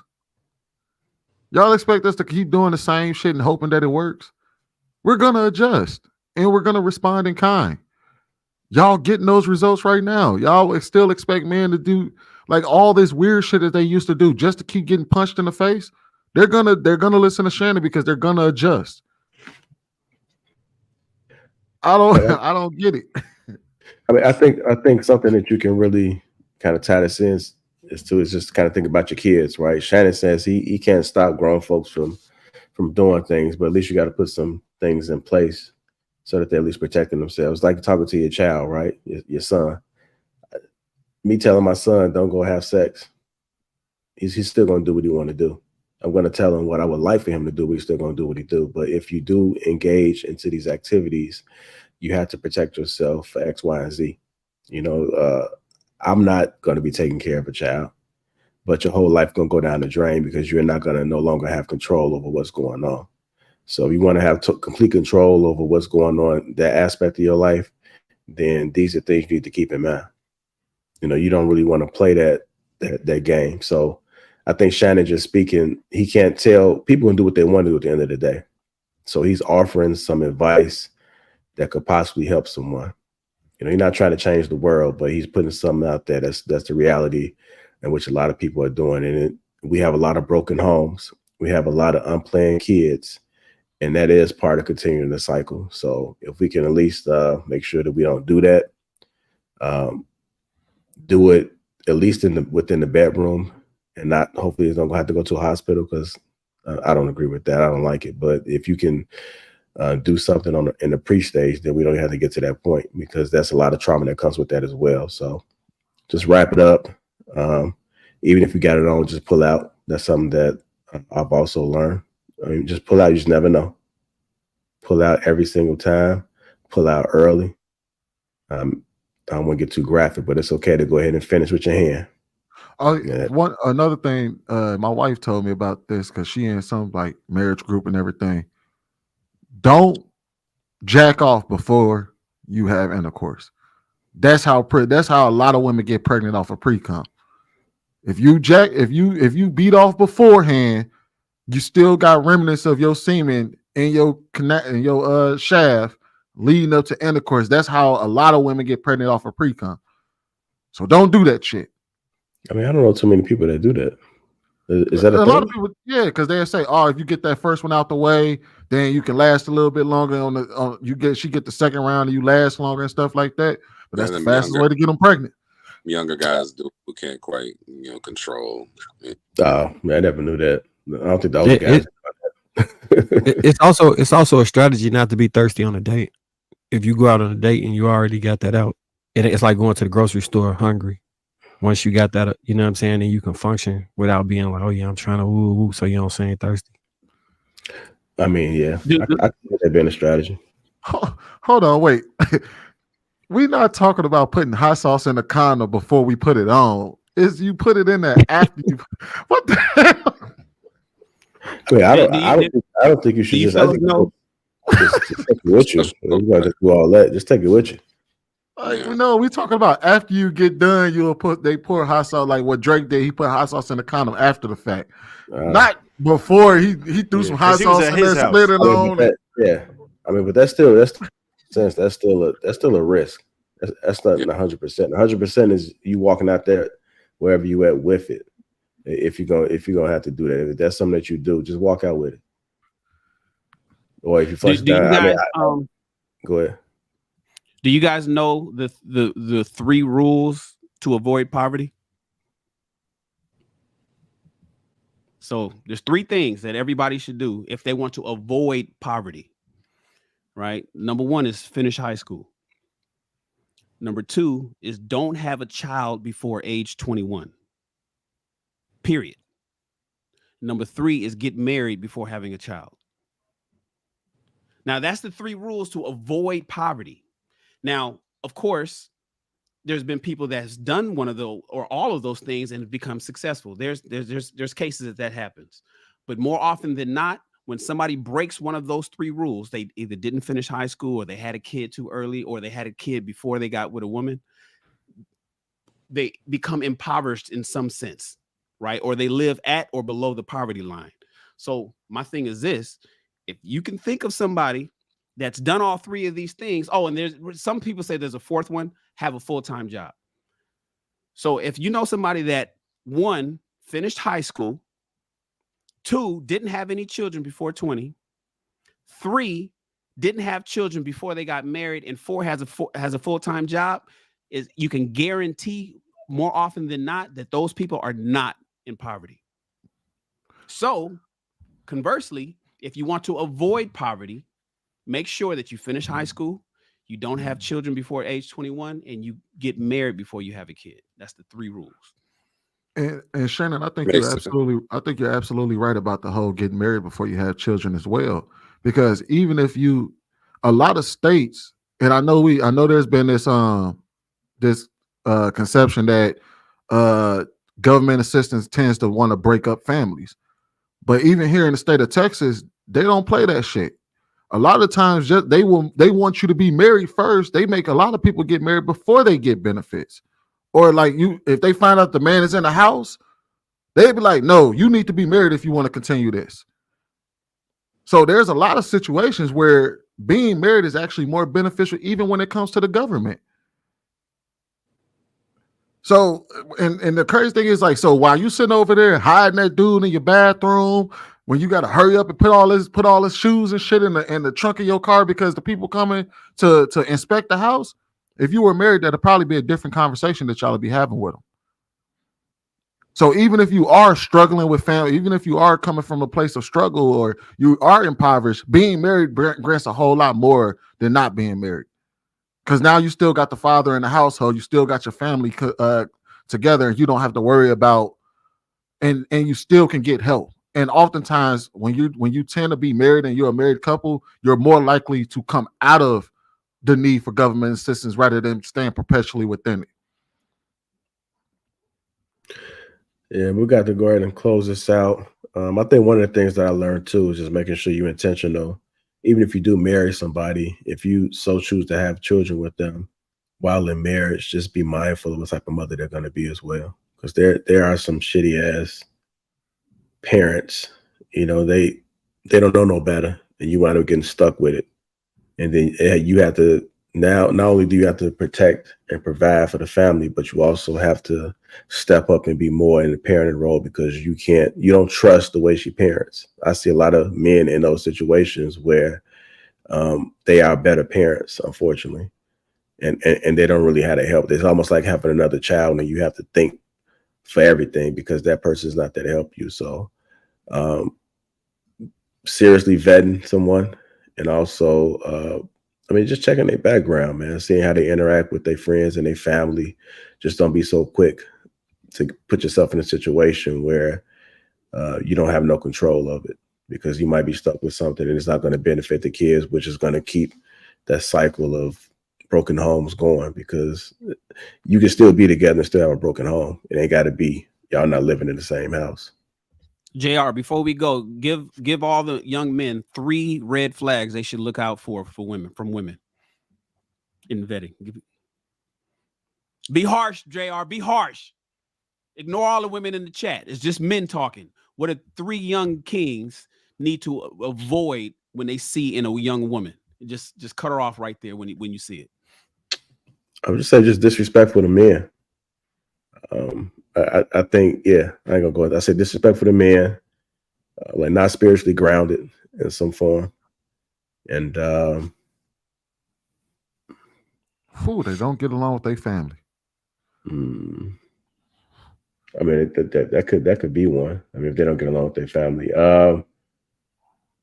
not being able to like accept accountability at some point. You don't have to accept accountability on everything, but if you haven't seen it at all, it's just zero, like everything is just never their fault, then I think that might be a red flag. Disrespect, doesn't love God, and they're never wrong. Yeah. Got it.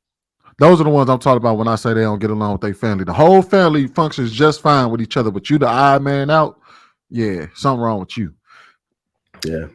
I mean, but you have times where people do recognize that they are a problem, but they're just not willing to change. So I've seen it where they say they know that they're this problem, but they're just not willing. It's not willing to change, or they don't know how to figure it out. The whole family crazy too. You got times when the whole family crazy too. Yeah, and they the only same one.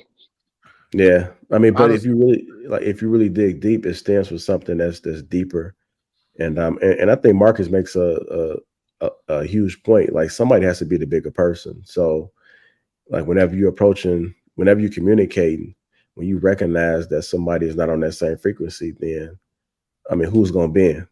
It's usually the person that's up here that can oversee everything and just realize what's going on. Like some people just ain't gonna never get it. You may be with a woman that may not never get it. You may, like your wife may have some chemicals that just got imbalanced and she's just never gonna get it. So now it comes this adjusting because y'all got properties, y'all got kids, y'all got vows that y'all took. So it's just a lot of things coming to play. I don't think everybody is sane. I know I've experienced some things, but I'm able to take myself outside my body and just look at the situation. And I always I say this all the time. I just had a conversation with my mother and my sister. I have this spectrum. There's a middle point. Do I want to be more on the positive side, on the pro side, or do I want to be more on the con side? And that's how I kind of evaluate like which side to lean on. Because sometimes it's not no right or wrong, but how much risk do you want to accumulate? We know if we on this side, this is what's going to come with it.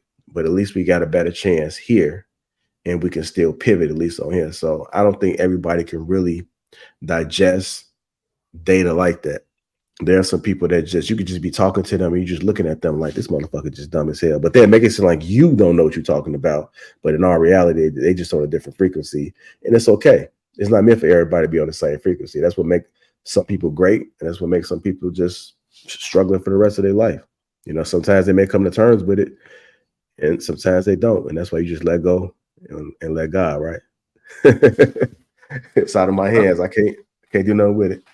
That's why I never have a problem with the choices that people make. The only time I have a problem is when you complain about the results. Not like that, yeah.